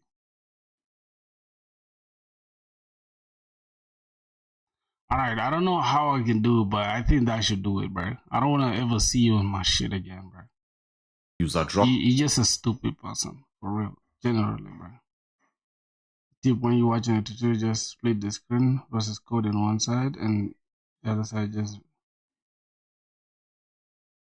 just buy a new monitor and connect it with your screen. Yeah, I'm gonna get a monitor. Don't worry about that for sure. I just want to understand this part. I'm not watching the entire tutorial. I just want to understand one small part. Just give me a sec. So let's analyze this page. Is there anything missing? We have a navbar, it looks great. If I click on courses, I get redirected. Our user dropdown looks great. Then in light mode, this page also looks great. In dark mode, it looks great. Just in general, it looks beautiful. Also, I just realized that Origin UI, the component library, released its own navbar collection, if you want to call it like that. So they released their own collection of 20 navbar components. So I guess we could have just copied it. But hey, when I started creating this video, this wasn't released yet. Yes, you see, boys, I've even seen something new. I'm gonna use it. I'm gonna use the Origin UI navbar. Let's go. So we can close Origin UI, I don't need it anymore, and we're finished with our index page. But here's the thing, in the demo I showed you a different UI, a different design. This is just the default Shadcn UI design which they provide us with, because if I head over to the Shadcn website, I can customize the theme. So here they have a themes button, and here I can, for example, use the default theme. That's what we currently have, but they also offer a green theme, blue theme, yellow theme, violet theme. They look quite good, but the thing is, the only thing that changes is the color, but the border, you will see that we use right here of the founder. So let's use a I think I quite understand now, right? What the hell is this? I think I understand what's going on here. Now, this is what we're gonna do. This is what we're gonna do, right? For now, I'm going to disable this navbar thing. Just give me a sec, boys.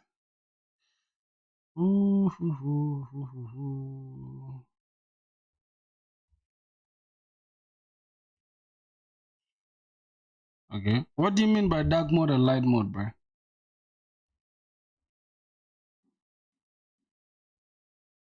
What do you mean by that? Let me. All right. So here's what's going on. This guy used this Shadcn thing for the dashboard, right? Oh, you're taking cursor your cursor of your screen in the red bar, and I'm thinking PC is hacked. No, PC is not hacked, right? It's not hacked. Shadcn. Nope. Okay, let's go to blocks, and then we pick this. Let me just pick a simple sidebar. Oh my god. So browse blocks. Okay, this sidebar is too much. Let's just pick a simpler one. Okay, I think this one is good, right?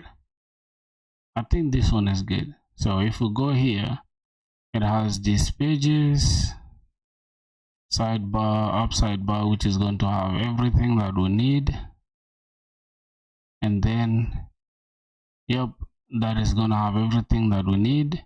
Then we can just, cool. The header, we are actually supposed to put the header here. Have you guys noticed that? Did you try Next.js? I'm using Next.js actually.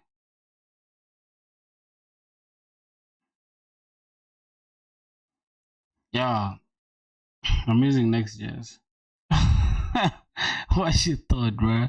You thought I was doing React? No. I hate React, bro. How comes you didn't realize since I was using Next.js, bro? Okay, nav main. Yep, boys, we can actually pick this though. We can actually pick this. So we're gonna have this project laying here, and then we can go ahead and customize it just. So I think this is it. npx has add this. Okay, so let's go ahead and add that. Just put it like that.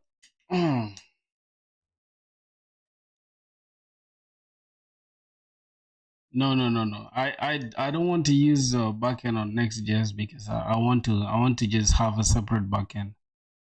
I could do it actually with Next.js, but I just wanted to have a separate backend. Know what I'm saying, my brother? Okay, so if we go back here, this should be, let's refresh this. Okay, that should be sidebar. Now, here's what I'm gonna do, right? We've made so many changes here. So many changes.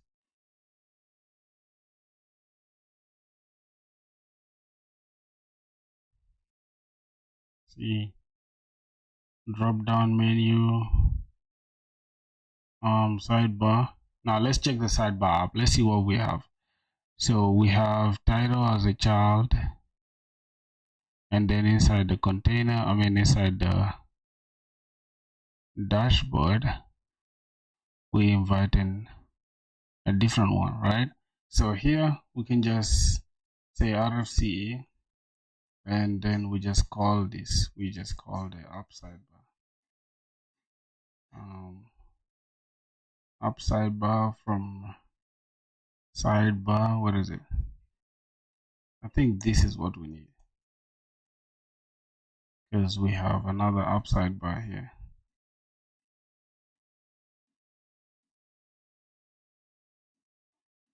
Boys, do it. Okay, we have sidebar here.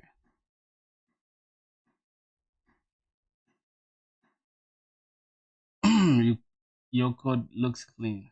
The user can't access without login. How are you protecting the routes? I will. Like I'm protecting the routes from the backend itself. Somebody said my code looks clean. Thank you, my brother. This is what I was saying, bro. I would rather just have a few people that are locked in with me than to have a bunch of weirdos that are just trying to trying to just annoy me. You get? It's like people just get on fucking stream to annoy somebody. It's like, nah, that's not cool, bro. You get what I'm saying? So let's see. We have to import something. We have something red inside the container. Upside bar is not there. Okay. I'm gonna take off this, that, and bam. I'll remove that as well. Okay. Upside bar is not defined. What do you mean by that? Cool. So boys, if we go now to slash dashboard, bam. You see that, boys? You see what I'm talking about? Okay, so now let's go ahead and remove this navbar of ours from here. I'm gonna take off the navbar, and we're gonna take this off. Now we're not even going to need this. Actually, we're not going to need this because that can be inside the main content. So we can just delete this entire container. Go ahead and delete this container. Then we can come back here inside the layout.tsx. Where is it? We just remove the container. Okay. Now what else? We just gotta remove this.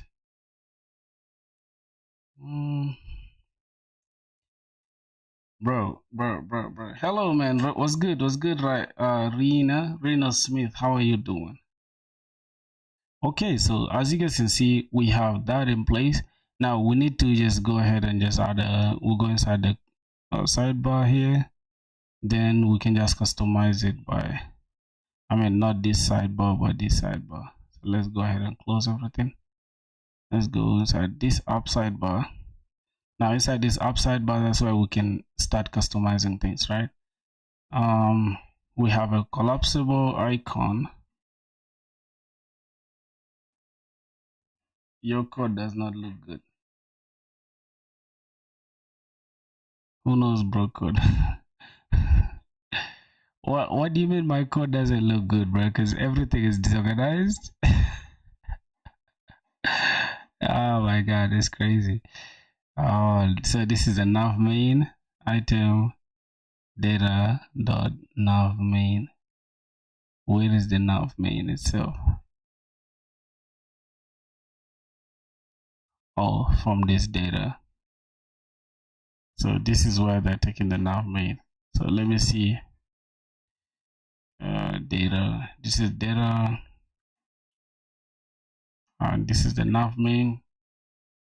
Who knows? Okay, so this is the sidebar content. Then inside the sidebar header itself, right? We need, where's the icon? We don't actually have the icon.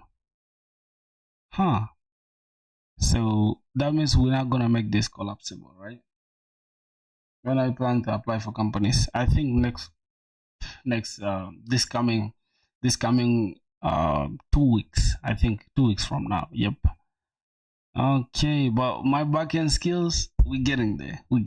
Okay, so I just need to build projects, bro, and I don't want to do anything from scratch. That's why I'm doing this. You get? Let me see. Okay, so we have this. We can just customize this. This is easy to customize. It's not really a big deal. Let me see what else. So our navbar, I think we need to just import our navbar here. So can we do that? Can we say navbar? Will it work? I don't want it to be here for sure. For real. So it should be somewhere here, but inside the nav sidebar content, and then inside, where's the content supposed to be? Bro, don't use ChatCN. I don't know, but this looks like every other UI that GPT have the same. I'm using ChatCN for like some, I don't want to like reinvent the wheel, brother. You understand? I really don't want to reinvent the wheel. Like that's the best advice I can give you, bro. Reinventing the wheel is the worst thing you can do. So this, if it's for personal projects, go ahead and just use anything that's out there, bro. The moment you try to reinvent the wheel, that's when you get in trouble. So what's going on here? We have data projects, nav projects. Okay, so we have this. Now, how about what do we have again? Sidebar content.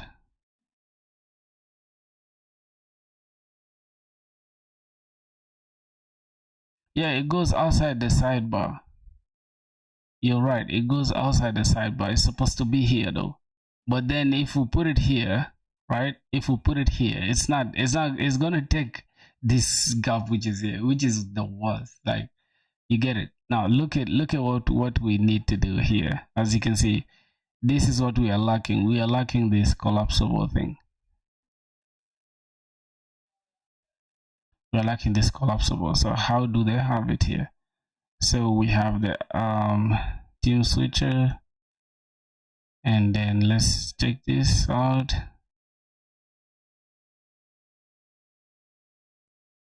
Okay, let's check the page.tsx.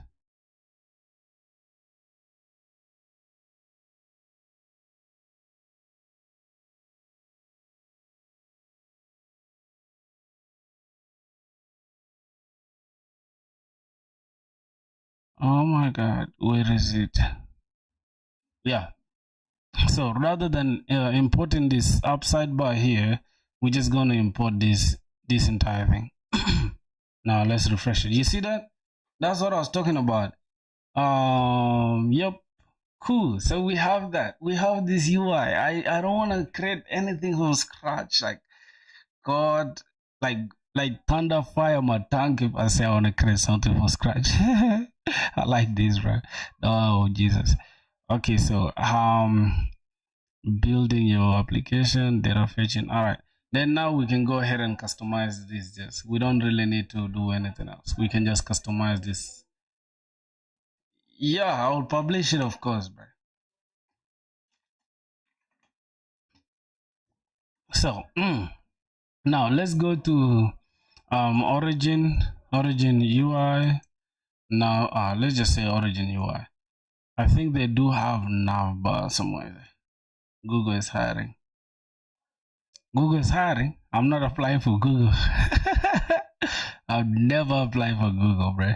I don't wanna stress myself, man. I'm still young to go through all that bullshit. So this is what we're gonna do. Since we have products, categories, deals, yep, we're gonna take this. I swear to God, we're gonna take this. How do we take it? We need to come here and say bun. We add this. Bam. Then we shall have this. Cool, boy. We're gonna add this UI. Oh, this looks good.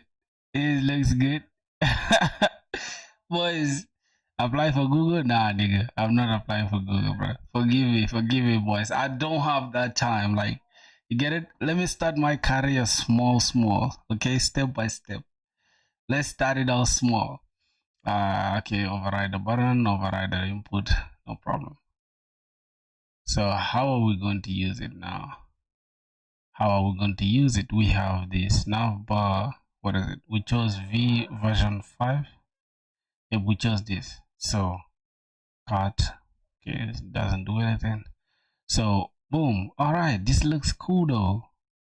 Then we have our logo. So this is how our navbar is going to look like. And how we're going to import it, we gotta look here for what we just added, which is what did we add? Boys, what did we really add? Avatar, a header. So inside the header, what's going on here really? Jesus Christ. Okay, so we're gonna need this. Bam.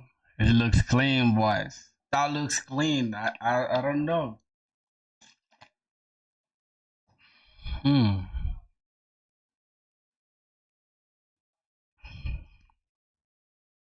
Yeah, this looks clean, bro. Building your application. Okay, so we have a trigger. Where is a sidebar trigger? This is a sidebar trigger. Do you think in chat? There's something? There's someone. You mean there's someone who doesn't know about coding? I don't know what you mean by that. It's a breadcrumb building your application, breadcrumb link, and then data fetching. Do we need that? I don't really need this breadcrumb, so I'm just gonna remove the breadcrumb thing. Okay, so we can have something like this. We don't need a breadcrumb. I just need that, the separator, and then we can invite the nav. I think.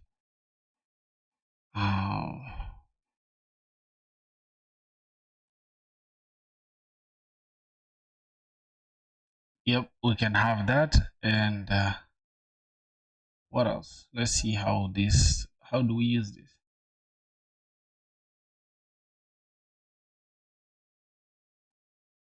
So let's see how it's used. Import user ID from React. What do we need a user ID? I don't know. So we gotta create a component. Const ID is equal to user ID. Wait. What the hell is user ID, dog? So this is actually a component. So this is header. I think we can just replace our navbar with this, right? We can just replace our navbar with that.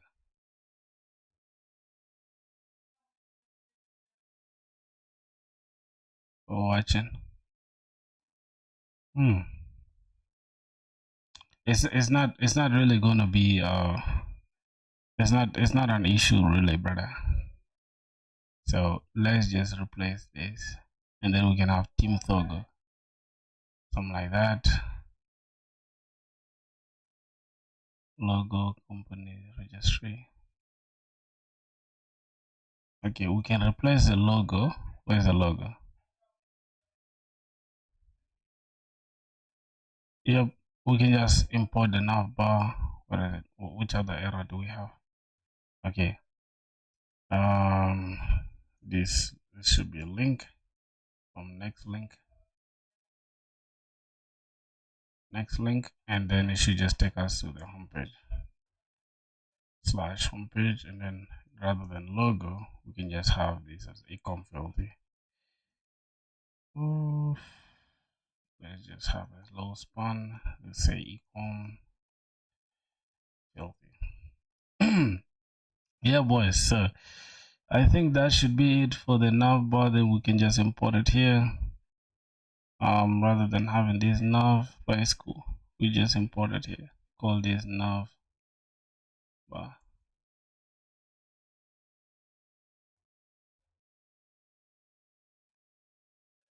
So it's not called nav bar for some reason. I think the name was changed. Let's go here. Okay, yeah, let's just say nav bar. Okay, that's the nav bar. Okay, that should be it. We'll go back here, go back there, refresh this. Cool. Yup. Boys, I think this should be okay. Bro, you will never get a job at this typing speed. Bro, the jobs don't care about typing speed. Who said jobs care about typing speed? Why are you slow like that, bro?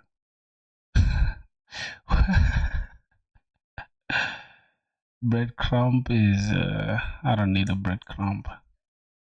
Really, we need to remove breadcrumb from here. I don't need breadcrumb. Okay, that should be what we need. Okay, bro, companies don't care about your goddamn typing speed, bro. Type fast. I'm talking while typing, dog. I'm going to type fast, but not like this. What's going on here?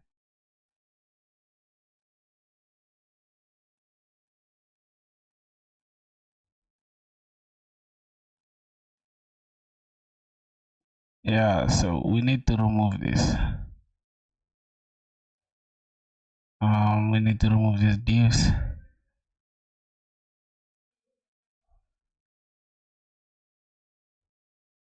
Okay, so this is what's going on. Then we need to give this navbar full width, I guess, for the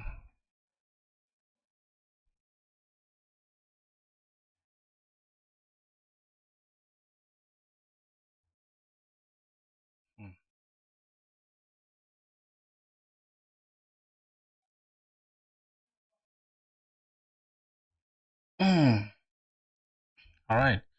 What else? What else do we have to deal with?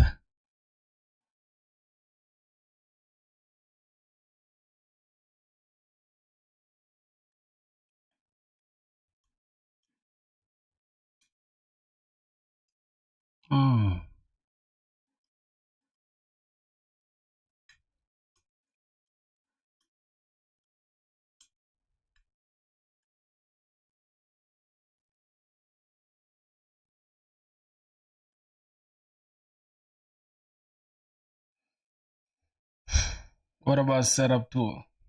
my setup, my setup is too trash, right? Setup is so rubbish, bro. You won't believe it. Setup is too rubbish, dog.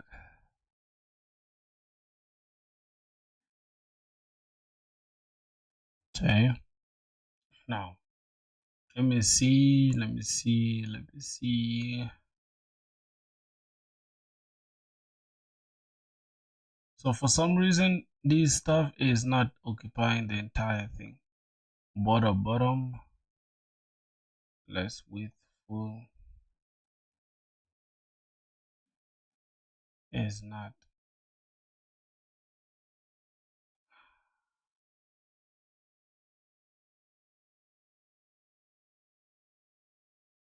Okay.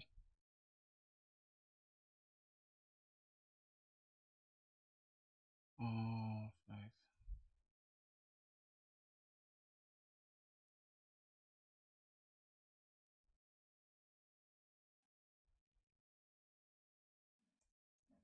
So, say width, full. On every other creator is hyping this up, and some are saying that web development will be obsolete in the coming. Web dev is not really gonna be obsolete, man. I feel like people just don't know what the term obsolete means. Yeah, some people should just do some background check, man. Like web developers will still be there even 10 years from now, so it's not really a point. 50 years from now, web developers will still be there. What AI can do right now, bro, is still crap, man. AI can, as long as you direct it, it will do something. But on its own, then it will not do anything. So why do you think developers will be obsolete? I think they will just be replaced by the ones who know how to use it, I guess.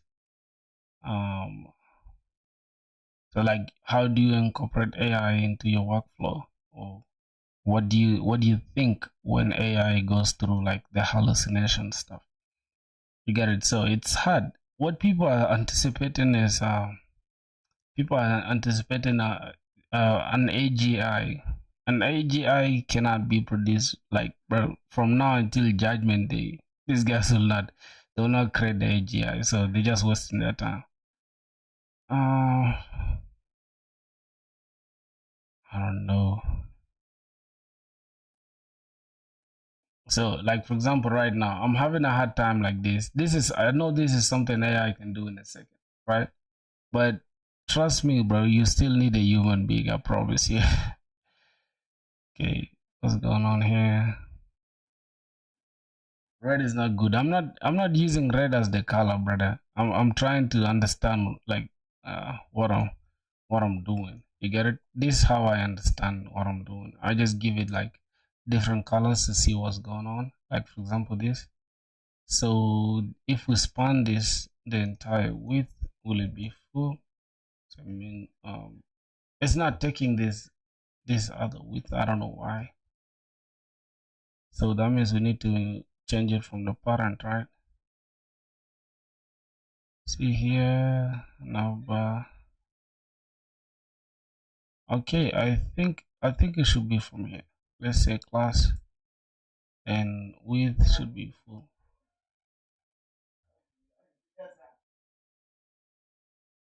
Hmm.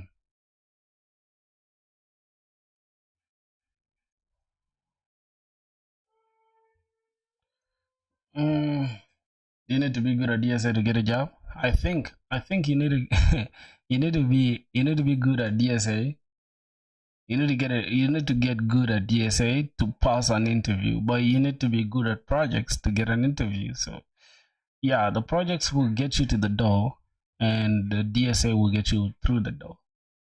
So I want to spend this week just building the projects, and then next week I can focus on DSA. I think that should be okay. Yeah, next week we shall be doing DSA, and this is actually kind of annoying. Like it's annoying to watch like me just suffer with this. So I'm just gonna have to like remove this BS.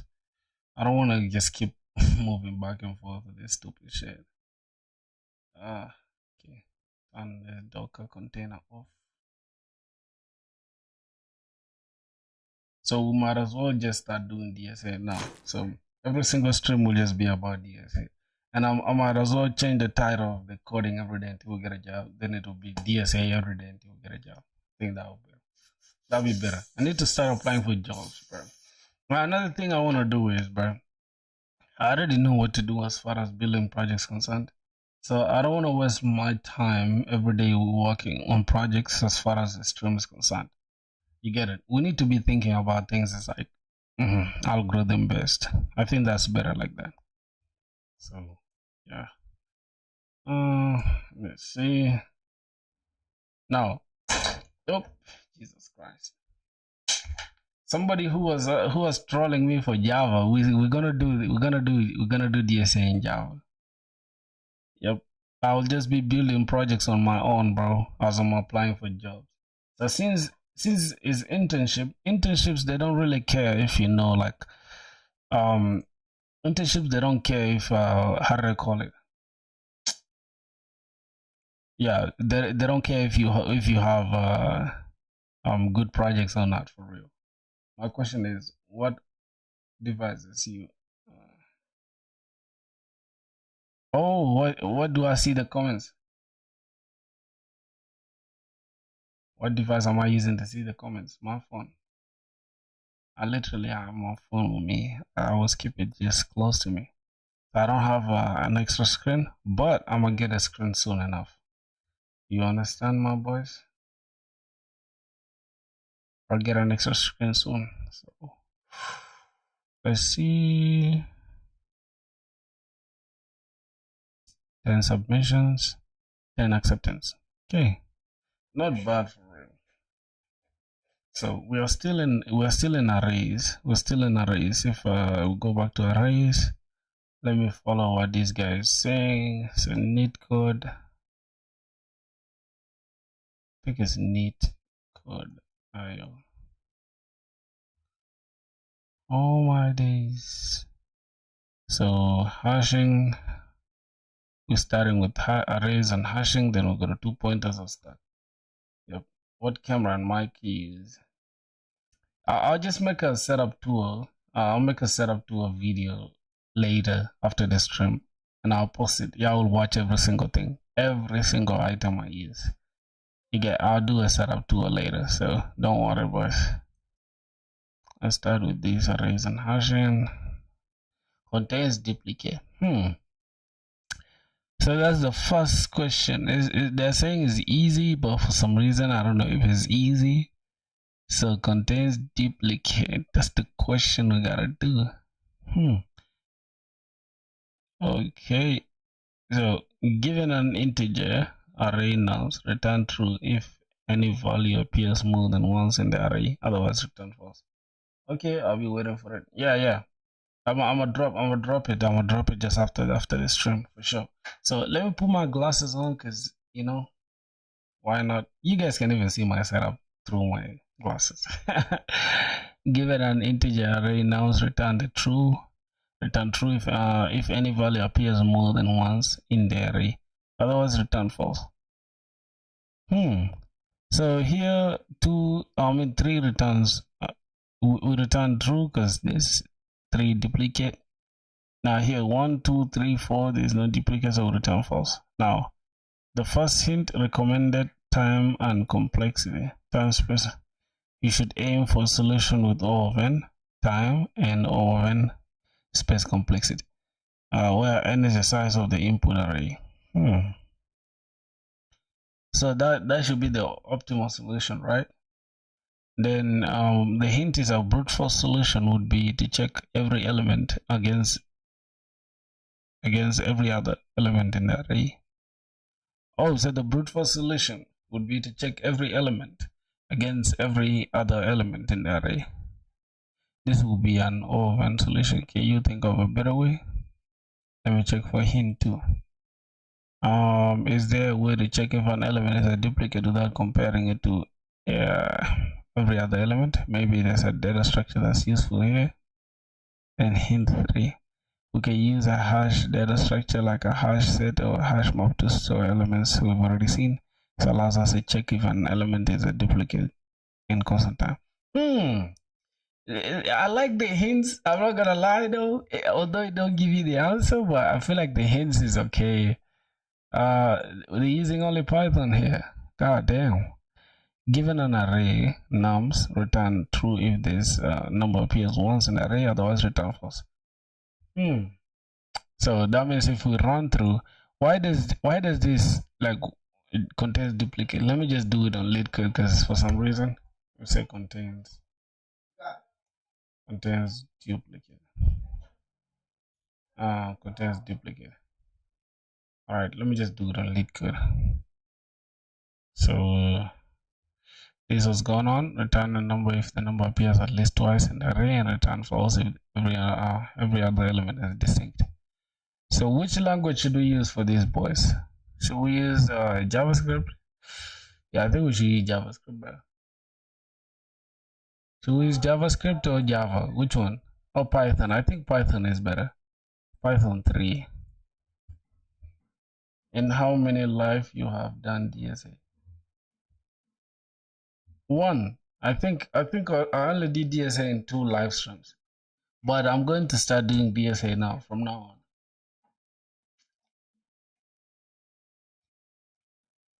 So should we use Python for the DSA or we use JavaScript? I think people are saying JavaScript is better because I already know JavaScript. So we might as well just use JavaScript, right? So we check first the yes, please start from scratch in JavaScript. So I should start from scratch in JavaScript. Okay, no problem. So we can use JavaScript cons. Now contains duplicate given an integer array nums, return true if a number appears at least twice,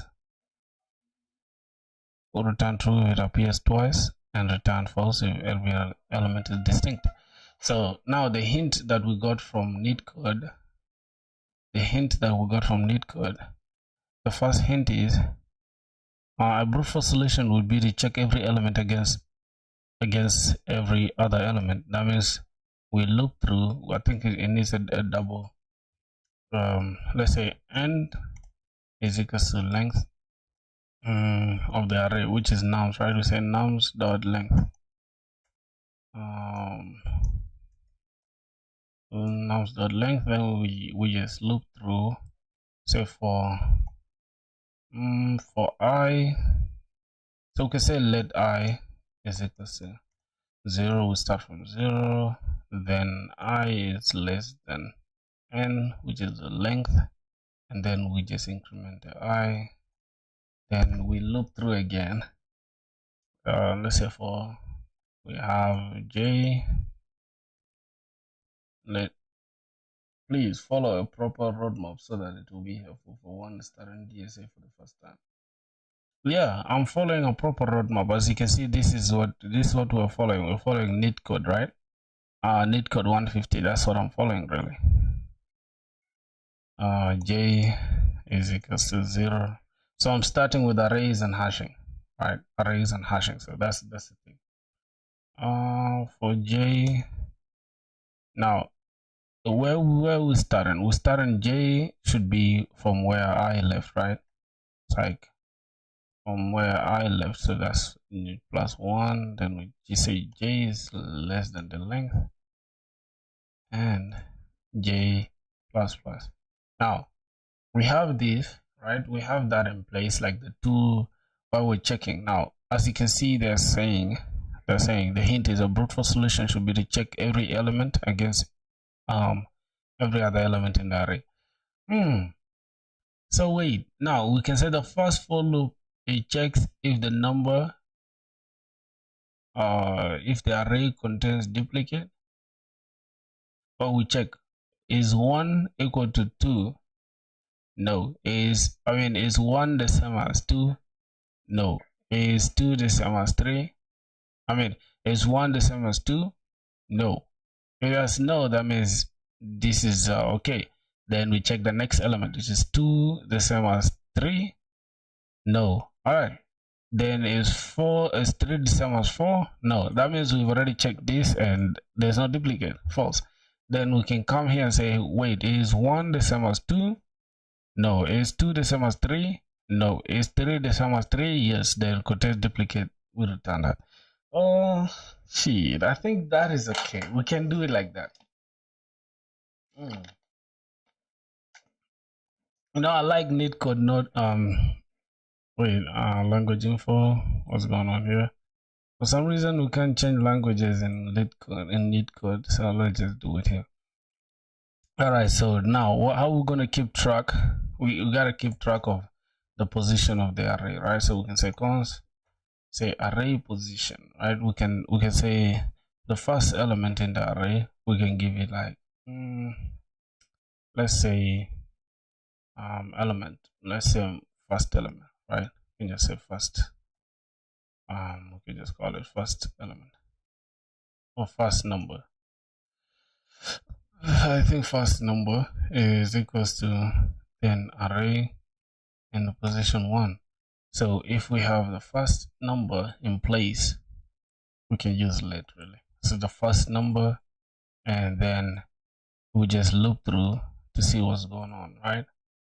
So what we're going to do, rather than having these 2 for loops, we can keep it like this and say in the first for loop, we got to check the first number if it's the same as the second number, right? So here we're looping through this array, nums.length. Okay, then let's see how we're gonna check. 1 2 3 1. Okay, 1 is true, so we need to check. But how are we checking though? How are we checking if this array in this first number, let's say for example, if the nums is like this, we have nums as 1 2 3 1, just like that. Now we're keeping track of every position, which is 1, then the index. So the indices will be let's say indices, the indices that we need will be 0 1 2 2 3. So 0 1 2 3, those are the indices we have. So we check now if the first number is equals to this, right? And then the second number now is what we're gonna look for. So the second number, and let second number is equals to array.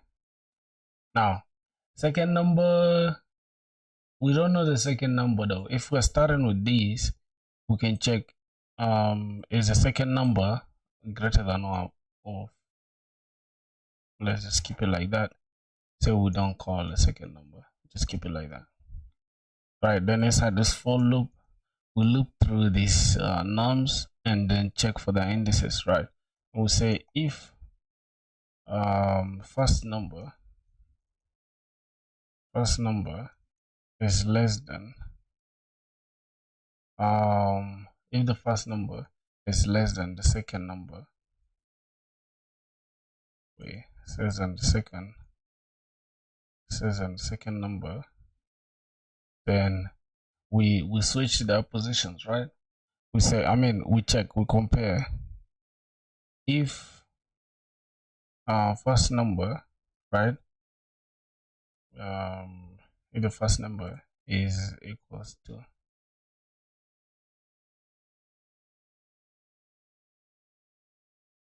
wait a minute, if the first number is less than the second number, then continue and check is 1 the same as 2, no, then we return second number, right? And we'll make the first number is equals to second number, right? Now what if it's also greater than? So how are we gonna check if do we have anything that's greater? I don't know, but let me just try it like that. So let's say first number make it equal to the second number. That's return. Return first number is equal to the second number. No, not the second number. Oh my god. Is equal to the array in that position, or which is nums. We have it as nums. Nums is that position. If this is less than this, then then say this is the same, or else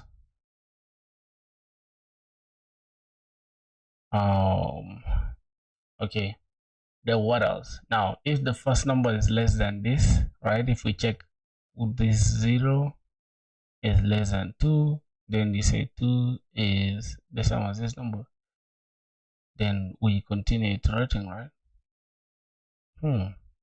So I think we're gonna have to say while first number is not equal to this number, this array thing, right?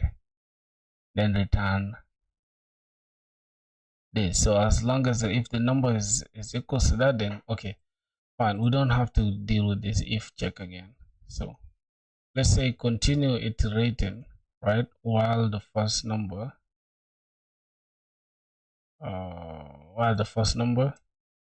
is not equal,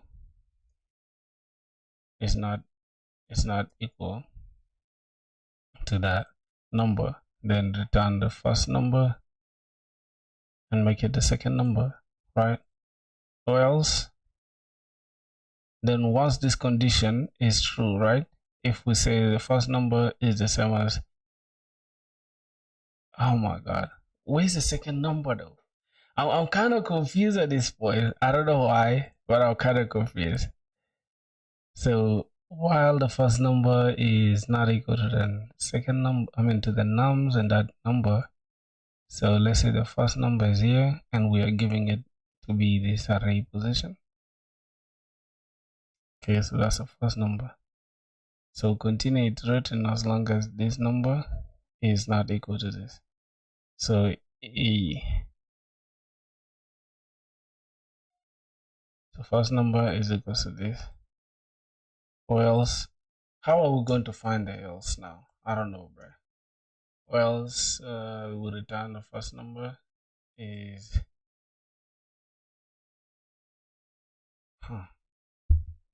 boys, can we look for, can we see what's going on? Even the brute force solution we are failing. Just think about it, boys. Okay. So how do we compare though? Let me just see. I think we can just look it up. How do we compare? It's a comparison. What am I saying? Comparison in JS. Let me just see. That was a comparison and logical operators. Can we solve it using string methods? Yeah, we can solve it using hashmob, right? But why just rush to hashmob when we could just try to understand what's going on? All right. Now let's see, how do you compare this? We compare using logical operators. Operators used to compare the quality of two operands. So let me see first of all. If I think we can say I think we're okay with this, right? Now the only thing that we need to take care of, right, is saying this. We have the first number. This is then if we say the first number is this first number in this array, not the array, this is actually supposed to be num0. This is the first number that we have in that array, since it's nums. Then this is the first number. Now how about the second number now? So here's the thing, my boys. Give me a sec. We're gonna get there, okay? Let me just open this real quick in a code editor. I don't want to do too much. I think it should be a Node.js. I like to just do it first in the code editor because then I get to see what's going on. Otherwise, I'll get confused. So don't laugh at me, boys. I'll get better, of course. I'll get better. So let me call this. No, this is not web dev. This is not web dev. Move to trash. Let's come here and you're just gonna say DSA. So that's gonna be our DSA thing. Okay. Let's just say npm init, not I. Oh my god, what am I doing? Okay, it's gonna have npm init, so we can just have a Node.js thing. Package DSA. Oh god, what did I do here? I just wanted to be dash y, but it's okay. It's okay. So here we can just have index.js. Make we're just gonna have touch index.js. Now that should be okay. You can just have this here. Let me see. Now the function is here. Close this. Var contains duplicate is equals to function nums. That's the one contains duplicate. We take nums. All right, so cons nums.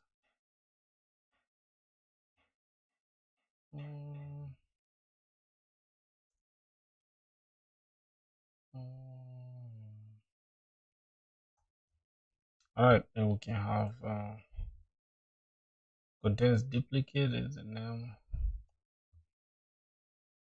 not nums, and then we have nums here. Okay, now this is what we have. So if we can copy what we have here, let's just pick an example. Let's say nums, say let nums is equals to this array. We can have 1, 2, 3, 4, 1, whatever. All right, that's what we have. So how do we now check? How do we loop through that? So let's say for let I is equals to 0 and I is less than n, we're gonna define the n, not nums again, my boy. N and then I plus plus. I know I'm supposed to do this inside that code editor thing. I know that for real, but I just want to do it like this, boys. Okay, let n is equals to nums dot length. Okay, so for some reason this is not reading what I'm trying to build. I don't know, because let me see any. I think we can have something like this, and then wait, boys, why don't we have this? Why don't we have the autocomplete? Why don't we have the autocomplete? I don't know why.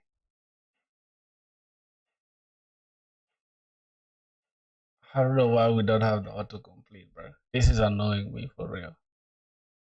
So let's see, copy this. This is nums. Okay, let's say I want to remove this nums. Now this can be an array or this.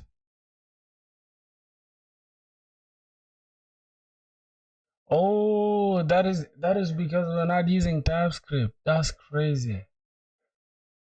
I think because they're not using TypeScript, that's why it's not even showing us what we need. But it's okay, bro. It's okay. I don't want to go that deep into TypeScript. So let's say we have that.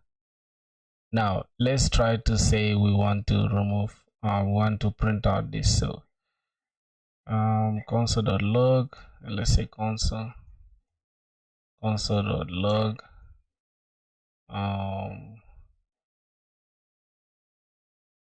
after we look through this.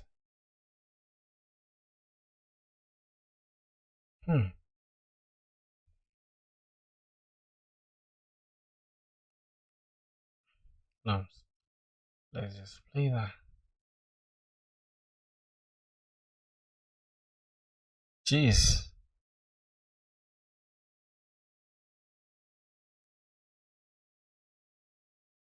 Wait, why are we not even printing this stuff? Boys, I think we should just use Java. We should use Python for that. Let's just go ahead and just use let's just use what's here, bro. It's okay. So let I is equal to 0, I is less than this, plus plus. And check if nums first number is not good. First number is equal to this, then move the count, right? Not the second number really. So say let counter is equal to 0. We'll start with counter there, then we check. As long as we have that number, increase the counter, right? So less than the counter, and if that's less than the counter, and increase the counter, right? So we can have nums. We're gonna have counter plus plus counter plus 1 plus equal to nums in that first. Okay, that should be okay. Then what else? Increase the count and then go ahead, right? As long as the first number is less than the counter. So if we started from 0 and that's the index, right? Is that the same? No. I don't know, bro. I don't know how to solve this. So I might just go and look at the solution. Let's see. LeetCode contains duplicate. Oh, we need to subscribe to that. That's crazy.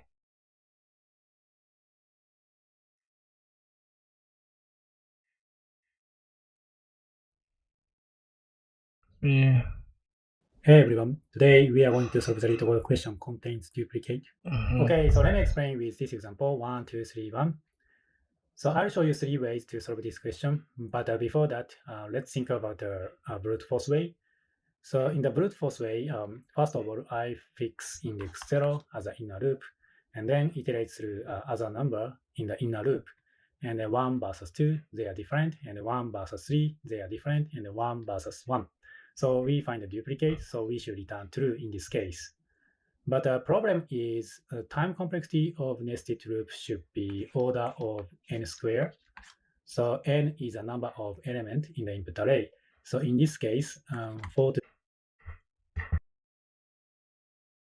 power of 2, so that is 16, right? So there is a possibility that we iterate through like a 16 times at most. So, but 4 number is not big deal. So what if we have 100 number? So in that case, there is a possibility that we iterate through like a 10,000 times at most. So that's why O(n) square is not good as an algorithm, right? Okay, so from now on, let me explain solution 1. I think easiest way to solve this question is that we use sorting. So in that case, we will get 1, 1, 2, 3. And then iterate through all numbers, and we can start from index 1. And then check previous number. So if we are 0, 1, index 2, we check index 1. If we are 0, 1, 2, 3, index 3, we will check index 2. So we can start from index 1. And then check previous number, and we have 1, right? So that means we can return true in this case. Very easy, right? Okay, so let's write the code. First of all, sort input array, and then let's iterate through 1 by 1 for I in range, and we can start from index 1 to length of input array, so nums. And then if nums I, so current number equal previous number, so I minus 1. In that case, we should return true. And if we don't find the duplicate, so just return false. Yeah, so let me submit it. Yeah, looks good. And the time complexity of this solution should be order of n log n, where n is the number of element in the input array. So because we are using sorting algorithm here, so that's why. And the space complexity is actually it depends on language you use. So in Python, so sorting algorithm use like a team sort. So a team sort use like a on space. So that's why space is I think on. Yeah, so let's talk about the solution 2. Okay, so second way to solve this question is to use set.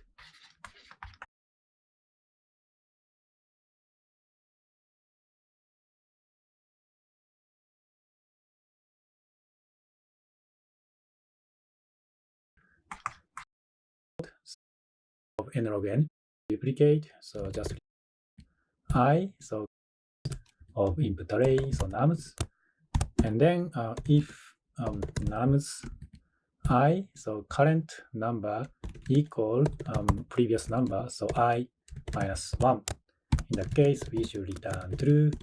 And if we don't find the duplicate, so just return false.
So let me submit it. Yeah, looks good. And the time complexity of this solution should be order of n log n, where n is the number of element in the input array. So because we are using sorting algorithm here, so that's why. And the space complexity is actually it depends on language you use. So in Python, so sorting algorithm use like a team sort. So a team sort use like a on space. So that's why